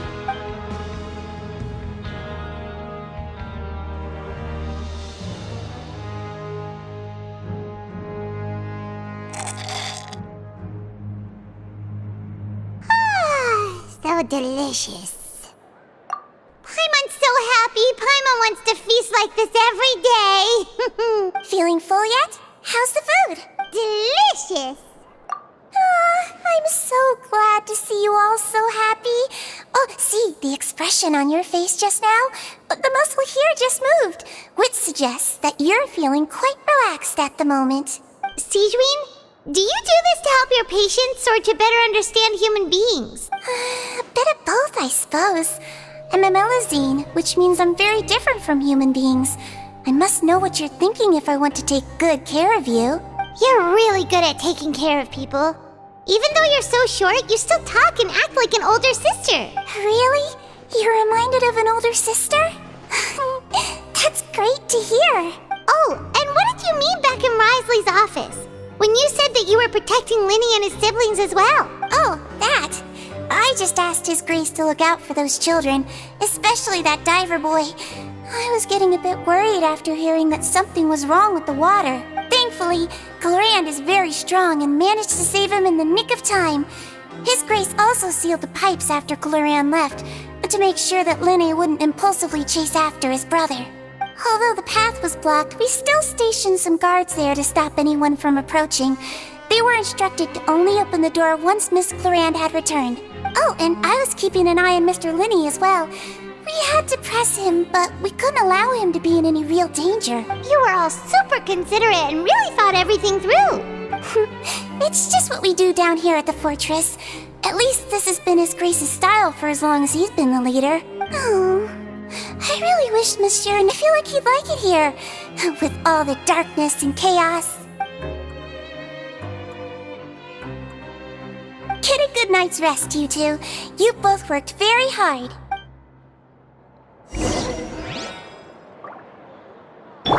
Let's dance.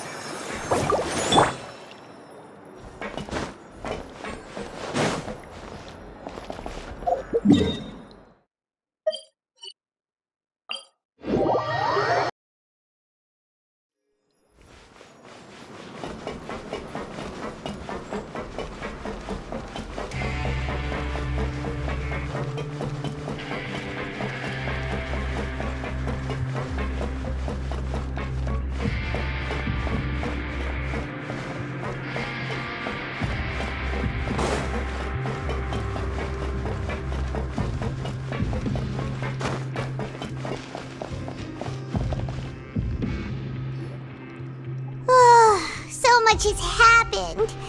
Paimon just feels absolutely exhausted now that she's finally relaxed. Paimon's super sleepy. Are you sleepy too?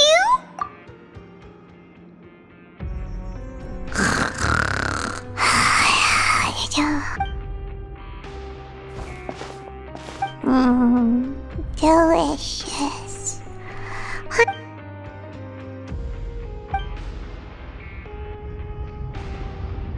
Out of my way!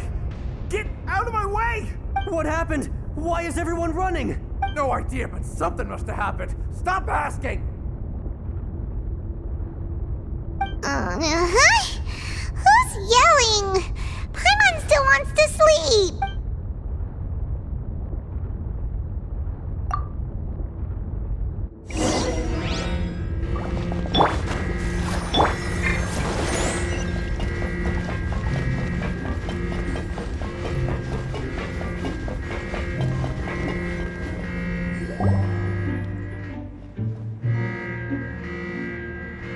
What happened?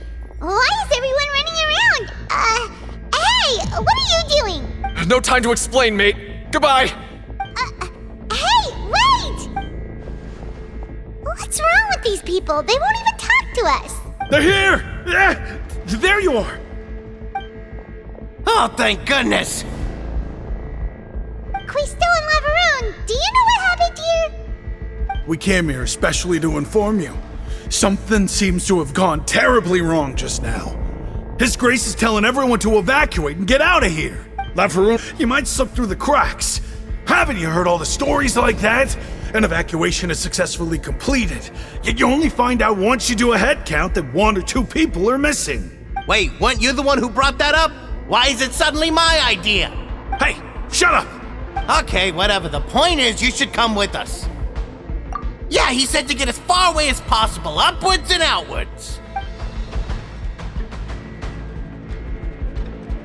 Oh no, it can't be that thing! Whoa, wait, what? What? Hey, where you go? We have to go find the Duke! You two just go and get out! Go on without us! Hey! Be careful! Attention! Please evacuate upwards and outwards, upwards and outwards. If you're already at the topmost layer, then try to move as far outwards as possible.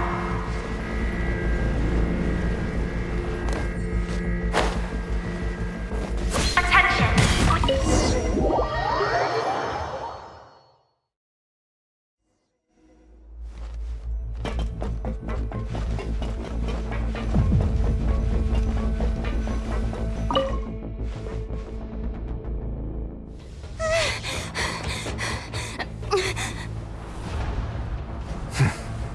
They're here. Just like I said. What happened? Huh.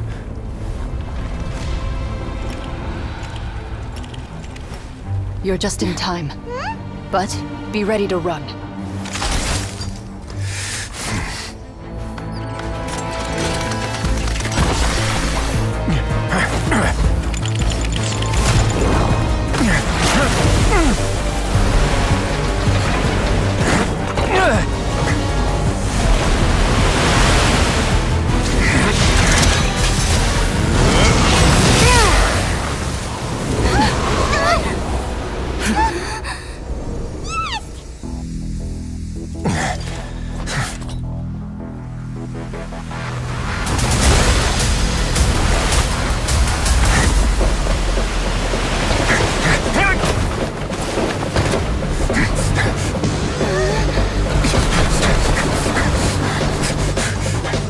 3, 2, 1.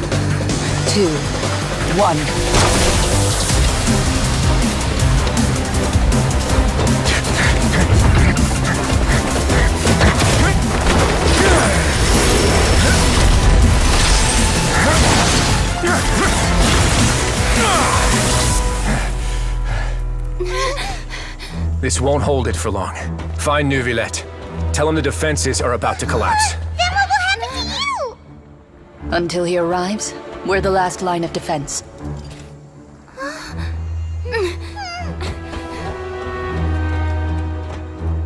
The gate. How long do you think it'll hold? That depends on us.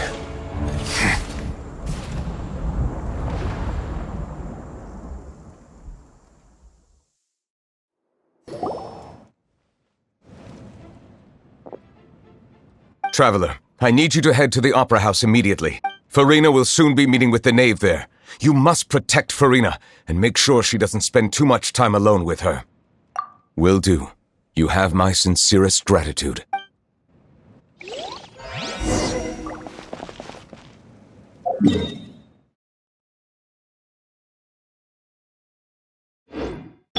Let the show be...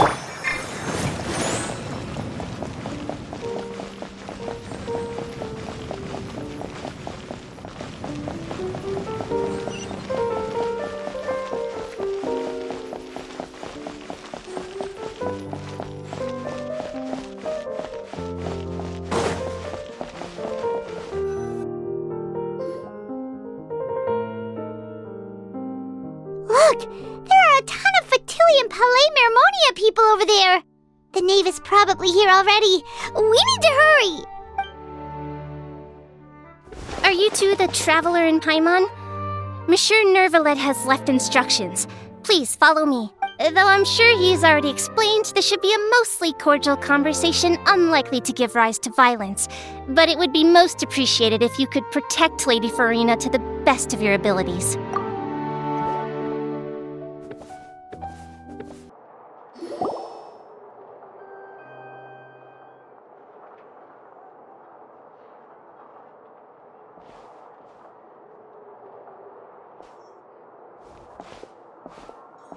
Oh, so you two are the honored guests Miss Farina mentioned.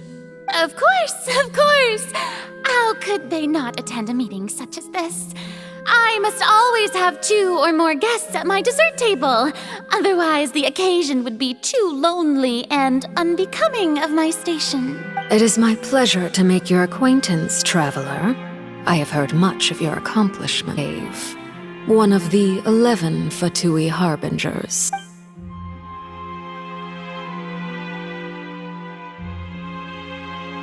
I've already prepared seats for you. Come, sit beside me. Perhaps you two are unaware of how Miss Farina and I do things. You see, we actually recently agreed to get together for tea when we had the time. See this? This is a limited type of confectionery that Miss Farina simply adores. There are only 16 slices sold every day. Here, why don't you and Paimon have a taste?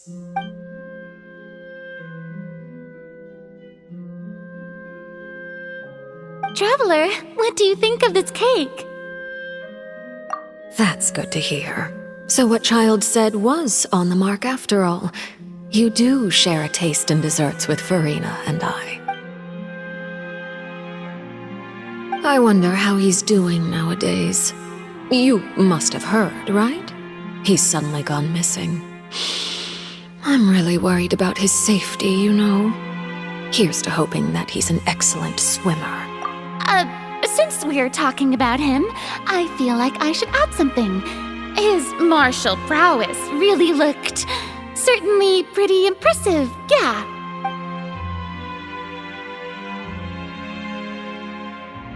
Oh, so you're also familiar with his aptitude for fighting, Miss Farina. Oh, right. I almost forgot. Child was subdued by Iudex Neuvillette right in front of you. Against ordinary people, my colleague would never be on the back foot. But alas, he just never imagined he'd run into such a person. I must express my admiration for Monsieur Neuvillette. Coming from you, that's not surprising at all. But I thought you would be happier to hear the news. Of course, but it's still a bit of a shame. You see, I would have been far happier had I received this news somewhat earlier. As you well know, a long time has passed since Child disappeared. Well, in any case, there's no need to worry. We know for sure that Child is still alive. Oh, and just how do you know that? Because we found evidence that proved he left the Fortress of Mirabede. And where did he go after leaving the fortress? Well...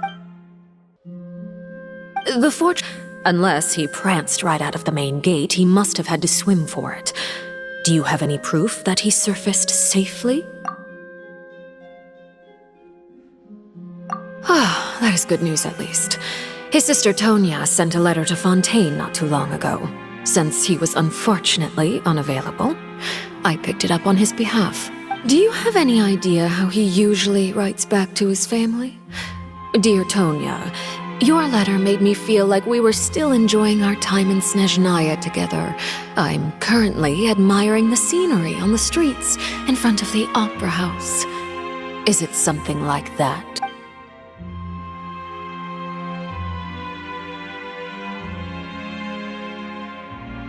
All letters tend to follow the same few formats anyway, right?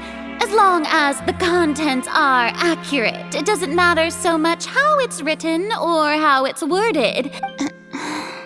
Hold on. The water in the teacup is shaking. I suppose this is also a sign of things to come, Miss Farina.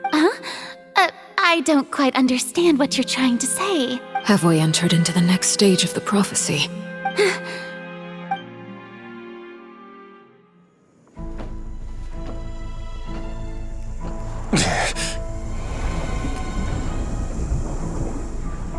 My thanks to you both. I will take it from here.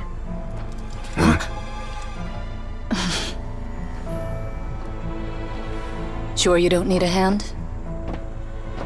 Quite sure. Wow. So, what's your secret, huh? Let me guess. Nah, who knows? Maybe it's just your sense of responsibility. Sounds about right.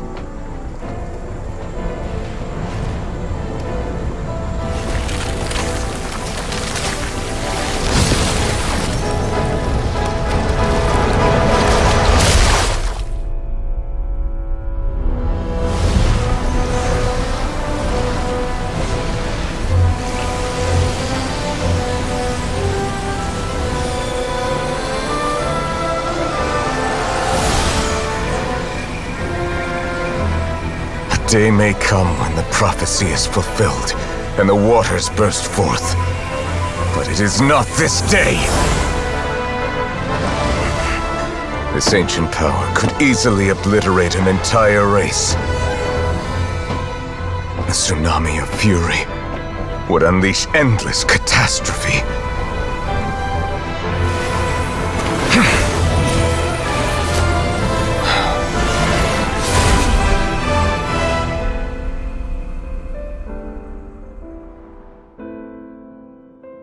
This sentence is too severe. Forgive me for overruling it.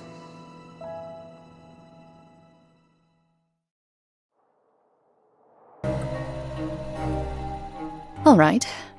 Seems like the problem inside has been suppressed. Let me guess, we're safe for now. Indeed. But only for now.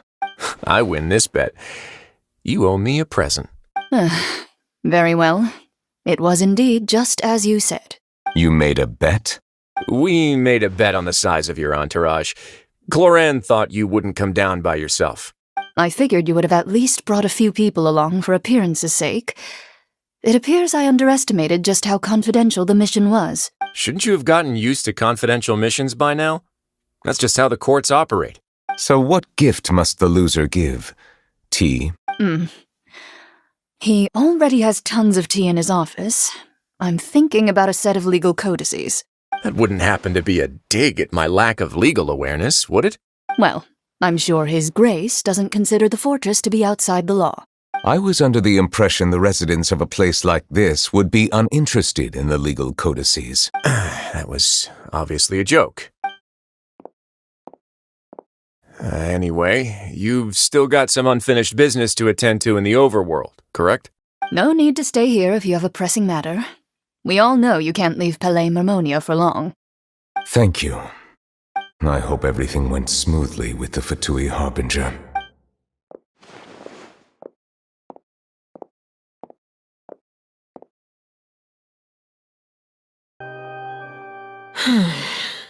I must say, we've spent long enough playing house, Miss Farina. As the Hydro Archon, I am sure you understand the exact meaning of the phenomenon we just witnessed. Or should I say, that's what I originally thought. But looking at your expression, was I wrong? And you haven't a clue? What are you trying to say? At this point, I don't think there's any more need to speak as diplomatic representatives. Allow me to speak to you now as just a Fontainian. You know the prophecy by heart, and also that every part of it is being proven true. Yet, here you are relaxing, drinking tea, and eating desserts as if it's all nothing more than a few stray bugs in your garden. Do you really think that's acceptable? The prophecy's hanging above our necks like a guillotine. Every faction is looking for a way to either avert the disaster or save their own. Even the orphans of the House of the Hearth have devoted everything to saving their homeland. But you? It beggars belief just how nonchalant and carefree you have been. From the very beginning, you, the god Focalor, you have utterly failed to take action. You're wrong. I've never ignored the prophecy, nor have I just been passing the time in self-indulgence. Retract your accusation and stop doubting the wisdom of the gods with such absurd conjectures! I am not alone in my doubts, you know. All the children of Fontaine may be harboring the exact same thoughts right now. Oh, great Hydro Archon. How are you going to save them? Save us? How are the people you've sworn to protect supposed to survive in a land that will soon disappear beneath the waves? I have my ways, and I've been working on them for all this time. Even if you look down upon me, you have no right to judge me. Fontaine will be saved. Even if I still cannot see the true future right now, as long as I continue on as I am, I will be able to hold my head up high!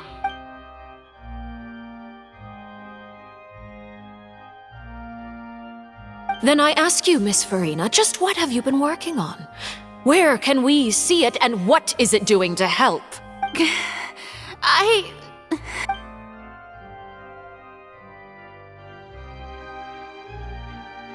My machinations are just like the prophecy itself. They will only reveal themselves at the fated time. It is just that beings like yourselves are unable to perceive them as of yet. I see. As a god, the proof of your labor always lies beyond prying mortal eyes. Allow me to be so bold as to ask another way. Would it be possible for you to tell us the parts of your plan that are not confidential? Such as your emergency response plan for the impending disaster? An emergency response plan? Oh, that look in your eyes. Have you not even prepared one of those? The emergency response plan is also strictly confidential. Then allow me to jog your memory. Miss Farina, what is the purpose of your Oratrice Mécanique d'Analyse Cardinal? And what do you plan to do with the massive amounts of indemnitium that has accumulated over the years? The Oratrice? It's just like it appears to be. So you also have no idea. If I'm not mistaken, someone's using it to prepare for something. But unfortunately, it would seem that someone is not you, Miss Farina. I first caught wind of this when Linny tried to investigate the Oratrice in the Opera House. You see, Even just getting close to the core contaminated him with an extremely large amount of indemnitium. But even if that had nothing to do with you, then what could you possibly be working on, oh great Hydro Archon? Oh, right. I almost forgot. Eudex Neuvillette is not at the tea party with us today. Miss Farina, I suppose you must have ordered him away to take care of some troublesome business. Yes, that's exactly right. Please keep it a secret for me. Of course I will. Although, I must say, Miss Farina, you seem quite insecure without the Eudex by your side. Oh, very well. Let's stop that conversation here. There are still a few slices of cake left, so please, help yourselves, everyone.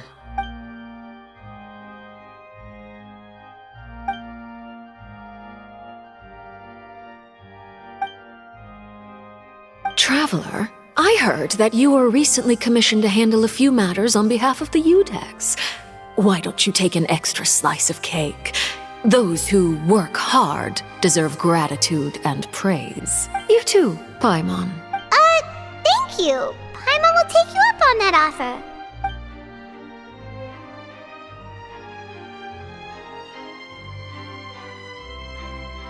Oh, Paimon's super full. That cake was great. If it's on my tea table, it must be of the highest quality. Yes, and we must thank the knave for bringing these over as well. You're welcome. I'm sure the cake also felt greatly honored to be featured at Miss Farina's table, and I was merely catering to Miss Farina's tastes, seeking a chance to chat over tea. It is getting late. Why don't we call it a day? There are still a few matters that I need to take care of, so I must take my leave now. Very well. We'll end it here. Mind seeing me off, Traveler? We could use the opportunity to discuss Child before I must be on my way. Paimon's coming too!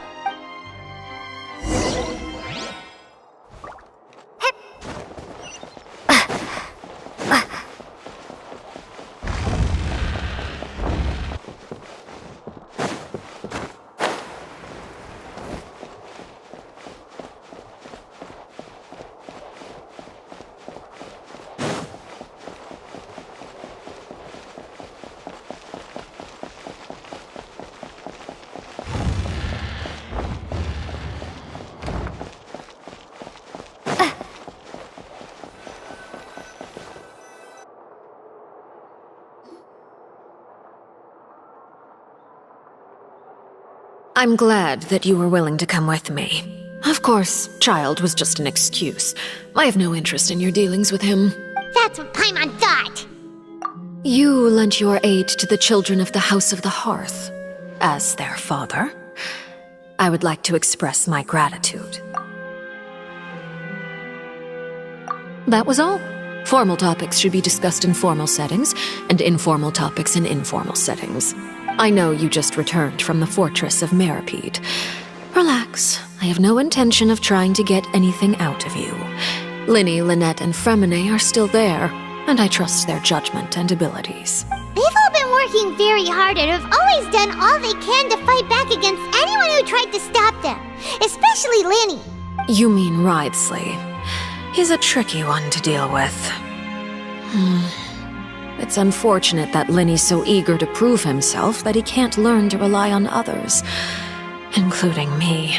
By the way, and you can just consider this a bit of idle gossip, but what's your impression of Farina? You are outside of our disputes, and the freest person in all of Fontaine, able to move around most easily. Allow me to share my perspective with you. And that's everything that happened during the trial. Master Child was declared guilty and immediately transported to the fortress of Meripede. Didn't he say he was coming here on vacation? Does he not feel an ounce of shame for all the trouble he has caused? Forget it. He did give us an opportunity. I will be meeting someone shortly. Do you require help with any preparations? No need. I will take care of it myself. I need to meet with Farina, the Hydro Archon. She is at the heart of Fontaine. But what's fascinating about her is that she often seems more like a celebrity than a working Archon. Oh? Come over here, you little critter, you! You dare to run from me? Stop right this instant! My goal is just to discover the location of the Gnosis. But I didn't expect the chance to approach Farina to be handed to me on a silver platter.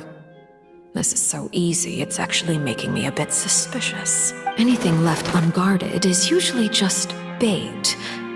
But no one will blame someone for taking the bait. After all, from the moment it was attached to the hook, the bait is meant to be sacrificed. It's just as I guessed in the second before I struck. The Hydronosis is not currently held by the Archon. In fact, this Archon doesn't seem like a god at all. And I sense that she's under some kind of curse. Who are you? And what are you trying to do? Please don't kill me! I'm begging you, please! The fear in her pupils is genuine, so perhaps she's not bait after all. Either way, targeting her has lost all meaning. I left the scene with ease. Nobody came looking for me, and nobody could serve as a witness to my near assassination of Focalor. I suspect even Farina dares not mention this incident to anyone. Not long after, my informants confirmed what I had guessed. After returning to her quarters, Farina quietly cried alone. She was so scared that she could not sleep that night, nor could she even bring herself to eat her cake. There's no doubt that there's something wrong with her. I began to entertain the possibility that she is not the true Hydro Archon. Perhaps Iudex Neuvillette is actually the genuine article. I have to find the Gnosis. If the Neuvillette hypothesis is correct, he is probably in possession of it. Alternatively, it might have been hidden in a place that's hard for ordinary people to access. Yes, Father. My dear children, please speak. News from the fortress of Meripede. Master Child has gone missing. On top of that, the contacts and guards we bribed at the fortress have all gone quiet as well. Probably the handiwork of that Ridesley. I'm afraid so. This is a good opportunity. The value of a harbinger is much higher than most would imagine. We now have an excuse to exert diplomatic pressure on the Fontaine authorities. Set up a meeting for me. I would like to meet the Hydro Archon and Iudex Neuvillette. Oh, and I have an additional mission for you three. Yes, Father. Tartaglia's disappearance was not a part of my plan, but I can use it to make a breakthrough. With this as my excuse, I can ask for an official audience and continue my investigation of Farina and Iudex Neuvillette. The initiative belongs to the House of the Hearth. My wish to investigate the fortress of Meripede will be a front. Linny and his group will be responsible for the actual intelligence gathering.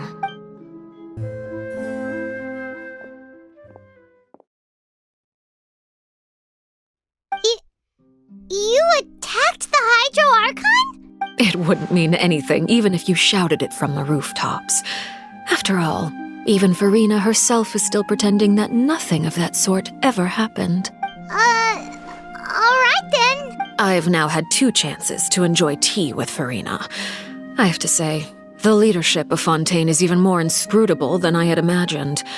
I once surmised that Iudex Neuvillette must be the Hydro Archon, but now, that doesn't seem right to me either. I am a servant of Her Majesty the Tsaritsa. Over my years of service, I've learned how a real Archon conducts and carries themselves. Whether Iudex Neuvillette or Farina, neither fits the bill. It's hard to imagine either of them as the Archon. Of course, that is all just how I feel. Gut feelings often do not require justification. It is, however, quite amusing to me that after all my years working in intelligence gathering, I've come to realize I am at a complete loss regarding the identity of the god of the land of my birth. Don't you think Fontaine is quite intriguing?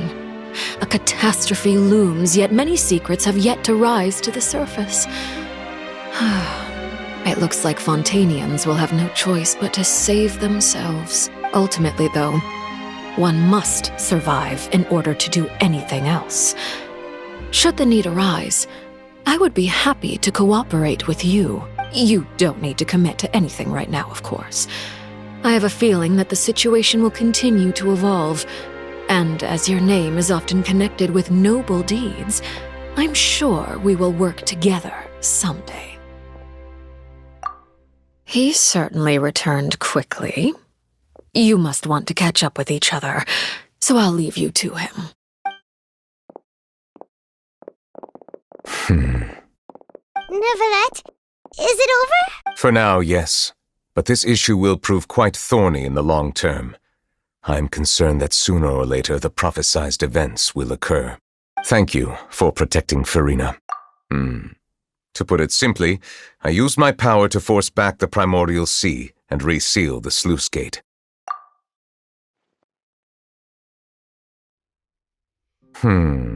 So as expected, the knave has turned up the pressure on Farina.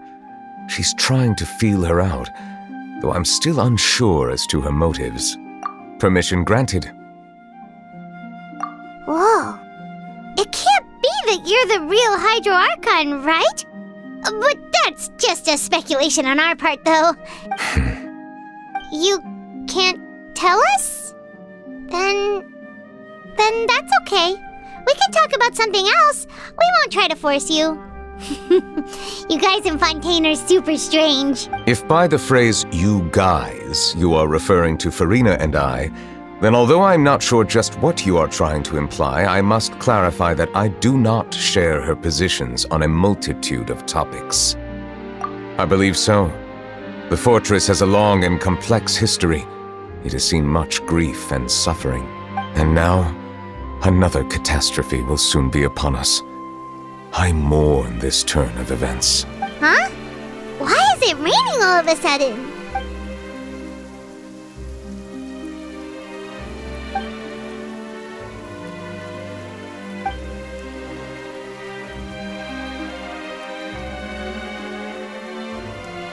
You may be closer to the truth than you think. Oh? And what are you thinking? The dragon of... what? Huh? Please do not be so surprised. Farina? Neverlet! Neverlet, are you listening? My apologies. We were just guessing randomly. We didn't guess right, did we? You're not actually the dragon sovereign of water, right? Well, if you don't want to confirm or deny... You guessed correctly. I sincerely hope you'll be able to keep this a secret for me. Right, of course. We'll definitely help you keep it a secret. There's still something Paimon wants to ask you, though. Please, go ahead. Well, if you are the dragon sovereign of water, and you were able to force back the primordial sea from the fortress, then since Fontaine's prophecy is all about seawater, couldn't you just use your power to solve the crisis? None of the currently living dragon sovereigns in the world, myself included, possess our full dragonhood. They say that when the first usurper arrived on Teyvat, they seized a part of the dragon's power. Today, that stolen power is the basis of the Archon's authorities. There are 7 elemental archons and 7 matching dragon sovereigns. The dragon sovereign of water who lived through that era perished a long time ago. As their successor, I know far less of that part of our ancient history. In any case, I believe I will not be able to do much unless the Archon disappears and returns their elemental authority to me. Given the status quo, however, I would recommend finding another way to deal with the prophecy. Oh, so even you can't solve it. I still have some urgent matters to attend to at my office.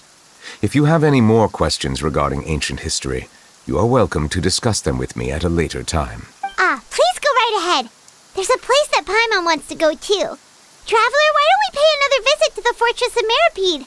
Paimon is a little worried. We'll see you another time. Take care.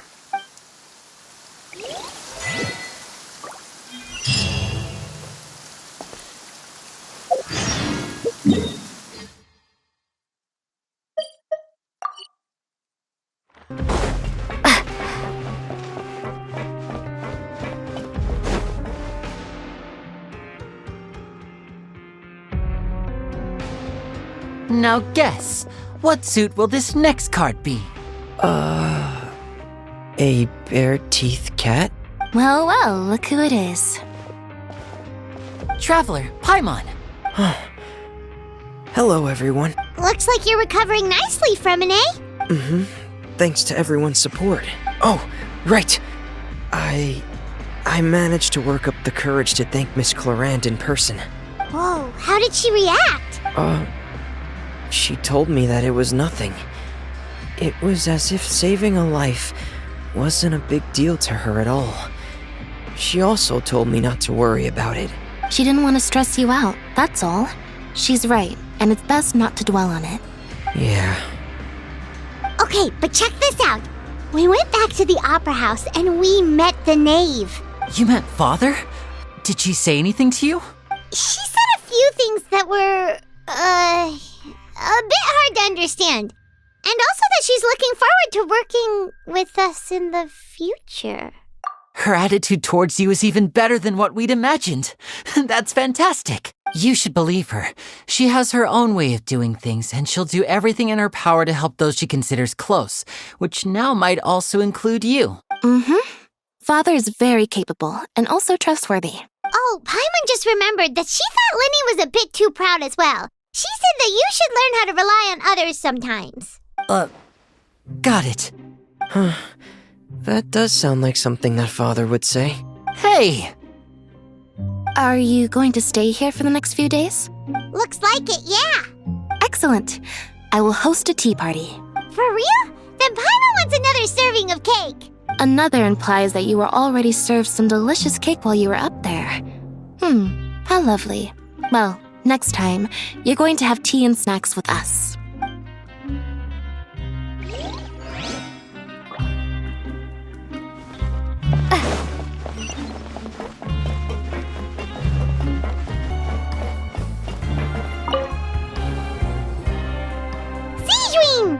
Traveler, Paimon, you're back! Are you still doing alright? Did either of you get hurt? We're fine, but what about you guys? It was such a huge mess. How bad was it? A few people sustained superficial injuries, but that's about the extent of the damage. Monsieur Nervulette paid us a visit. It was all thanks to him that we managed to suppress the crisis for the time being. Of course, we must also thank you for the help you provided. How did Nervulette know that he was needed here? Well, Monsieur Nervulette has strong resonance with the hydro element. When the water level rises, he can feel the waves produced. I ran into the bombshell bros while bandaging the injuries of the wounded. They were mumbling the whole time about how you just ran down without a word. I'm so relieved to see that you're both alright. If you're not too pressed for time, please stay with us a few more days. Just let me know if you get a craving for any particular dish, so I can have Mr. Walsey get your meals prepared. Oh, and please feel free to visit the infirmary for a break at any time. I'd like to take the opportunity to spend some more time observing your facial muscles as well. Your happy smiles are quite contagious, you know.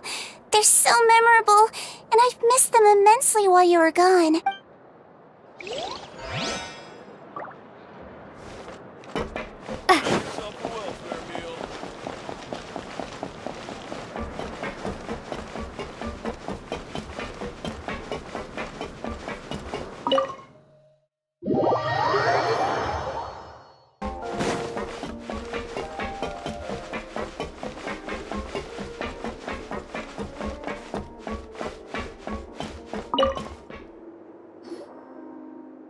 Courier?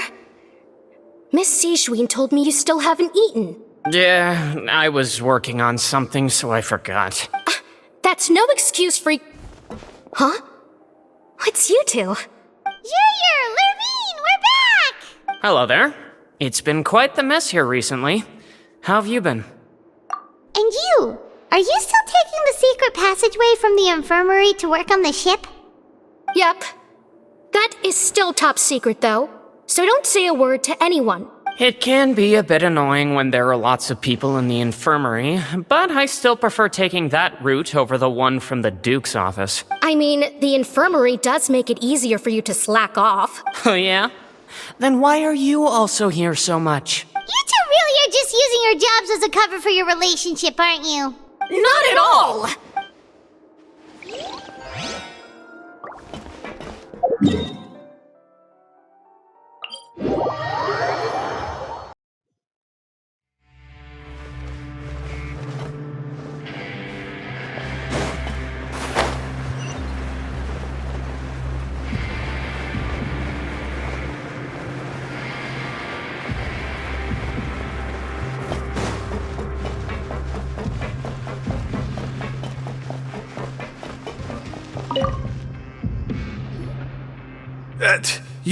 You guys are back? You guys didn't get caught and thrown back down here, right? Huh? No, not at all. And here I thought you'd managed to escape from jail during all the commotion. I'd held you up as legendary jailbreakers, but now you're telling me you just never left? We're sorry, but we just had some business to take care of. All right. There's no need to get caught up in the details. We're just relieved to see you. He was super worried about you, you know. Hey, it wasn't just me. Weren't you super worried as well? Something like that, yeah. I was also transferred to work in the kitchen a few days ago. I can still hear Quisto mumbling to the Karens. Are those two all right? Do you think they made it out alive? Whenever he'd say that, I'd tell him I'm sure they're fine. Wherever they are, they're kicking back with drinks in hand, enjoying the lovely scenery. Hey, there's nothing wrong with worrying about your prison pals, is there? I mean, considering how they always love listening to all my gossip. These two, they sure are a lot warmer and friendlier than when Paimon first met them. Oh, well, if you say so. I'll be watching you to make sure you finish every last bite.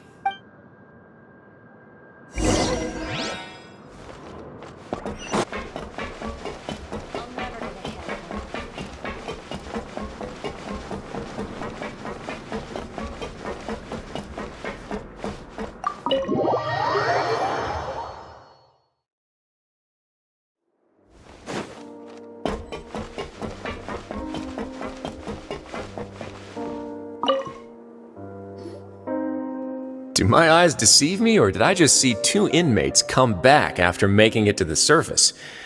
Some strange winds blowing of late. We wanted to see how the fortress is doing. Is everything still all right? We're fine, for the most part. Neuvillette came down and took care of the worst of it. If that's the case, why don't you just ask him to stay here? Oh, yeah, what a brilliant plan. Let's go convince the Udex himself to exchange the courts of Fontaine for a puddle of water in the middle of nowhere. He came here in a hurry and left without even stopping for a cup of tea. He did remember to take Miss Sigewinne's gift with him, though. He sure sounds super busy. Miss Cloran has left as well. She also took her gift from Miss Sigewinne. Were the gifts milkshakes? Neuvillette got the milkshake. Cloran received lipstick instead. Those aren't even remotely alike. Well, it's Neuvillette's own fault for making Sigewinne worried about his health by working so much. But besides that, our head nurse is still pretty fond of picking out beauty products for the ladies. Oh, and I have some gifts here for you as well. Are these from Sigewinne too? Nope, they're from yours truly. You've already wrapped up your work at the fortress, so you can return to the surface at any time. You haven't yet served your full prison term, however, so you may continue to use your cell until your term is up. For real? Then we could stay here for a really long time? You may access the cafeteria for free. Hooray! Just remember to come complete your paperwork once it's time for your release.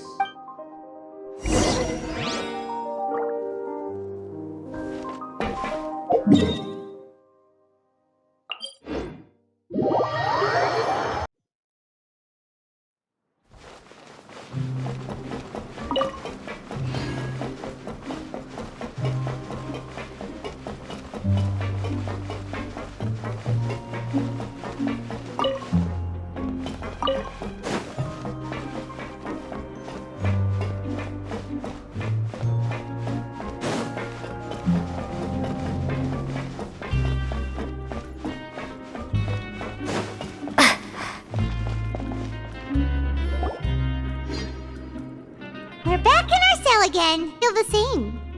Sure feels that way.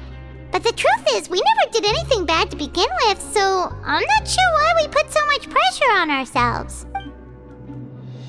Huh? How did you know. Hey, that's not true. All right. Okay, Paimon just wanted to say that we really are an amazing duo after all. It's like we've now gone to so many places together and become friends with so many people. We've never stopped traveling or stopped meeting new friends. There are so many bad things in the world, and we're just two people, but we've still been solving problems no matter where we go. Isn't that pretty cool? You're counting Paimon today? Aren't you the only adventurer here? Then let's ask Catherine to give Paimon an adventurer handbook as well. Paimon will also be an adventurer from today forward. Just the thoughts making Paimon giddy. Paimon's gonna crash, so you sleep soon too. The last time we fell asleep here, we woke up to a whole mess outside our cell. The primordial seawater nearly rose up. That was so scary. We should be safe now, right? All right then, good night to you, traveler.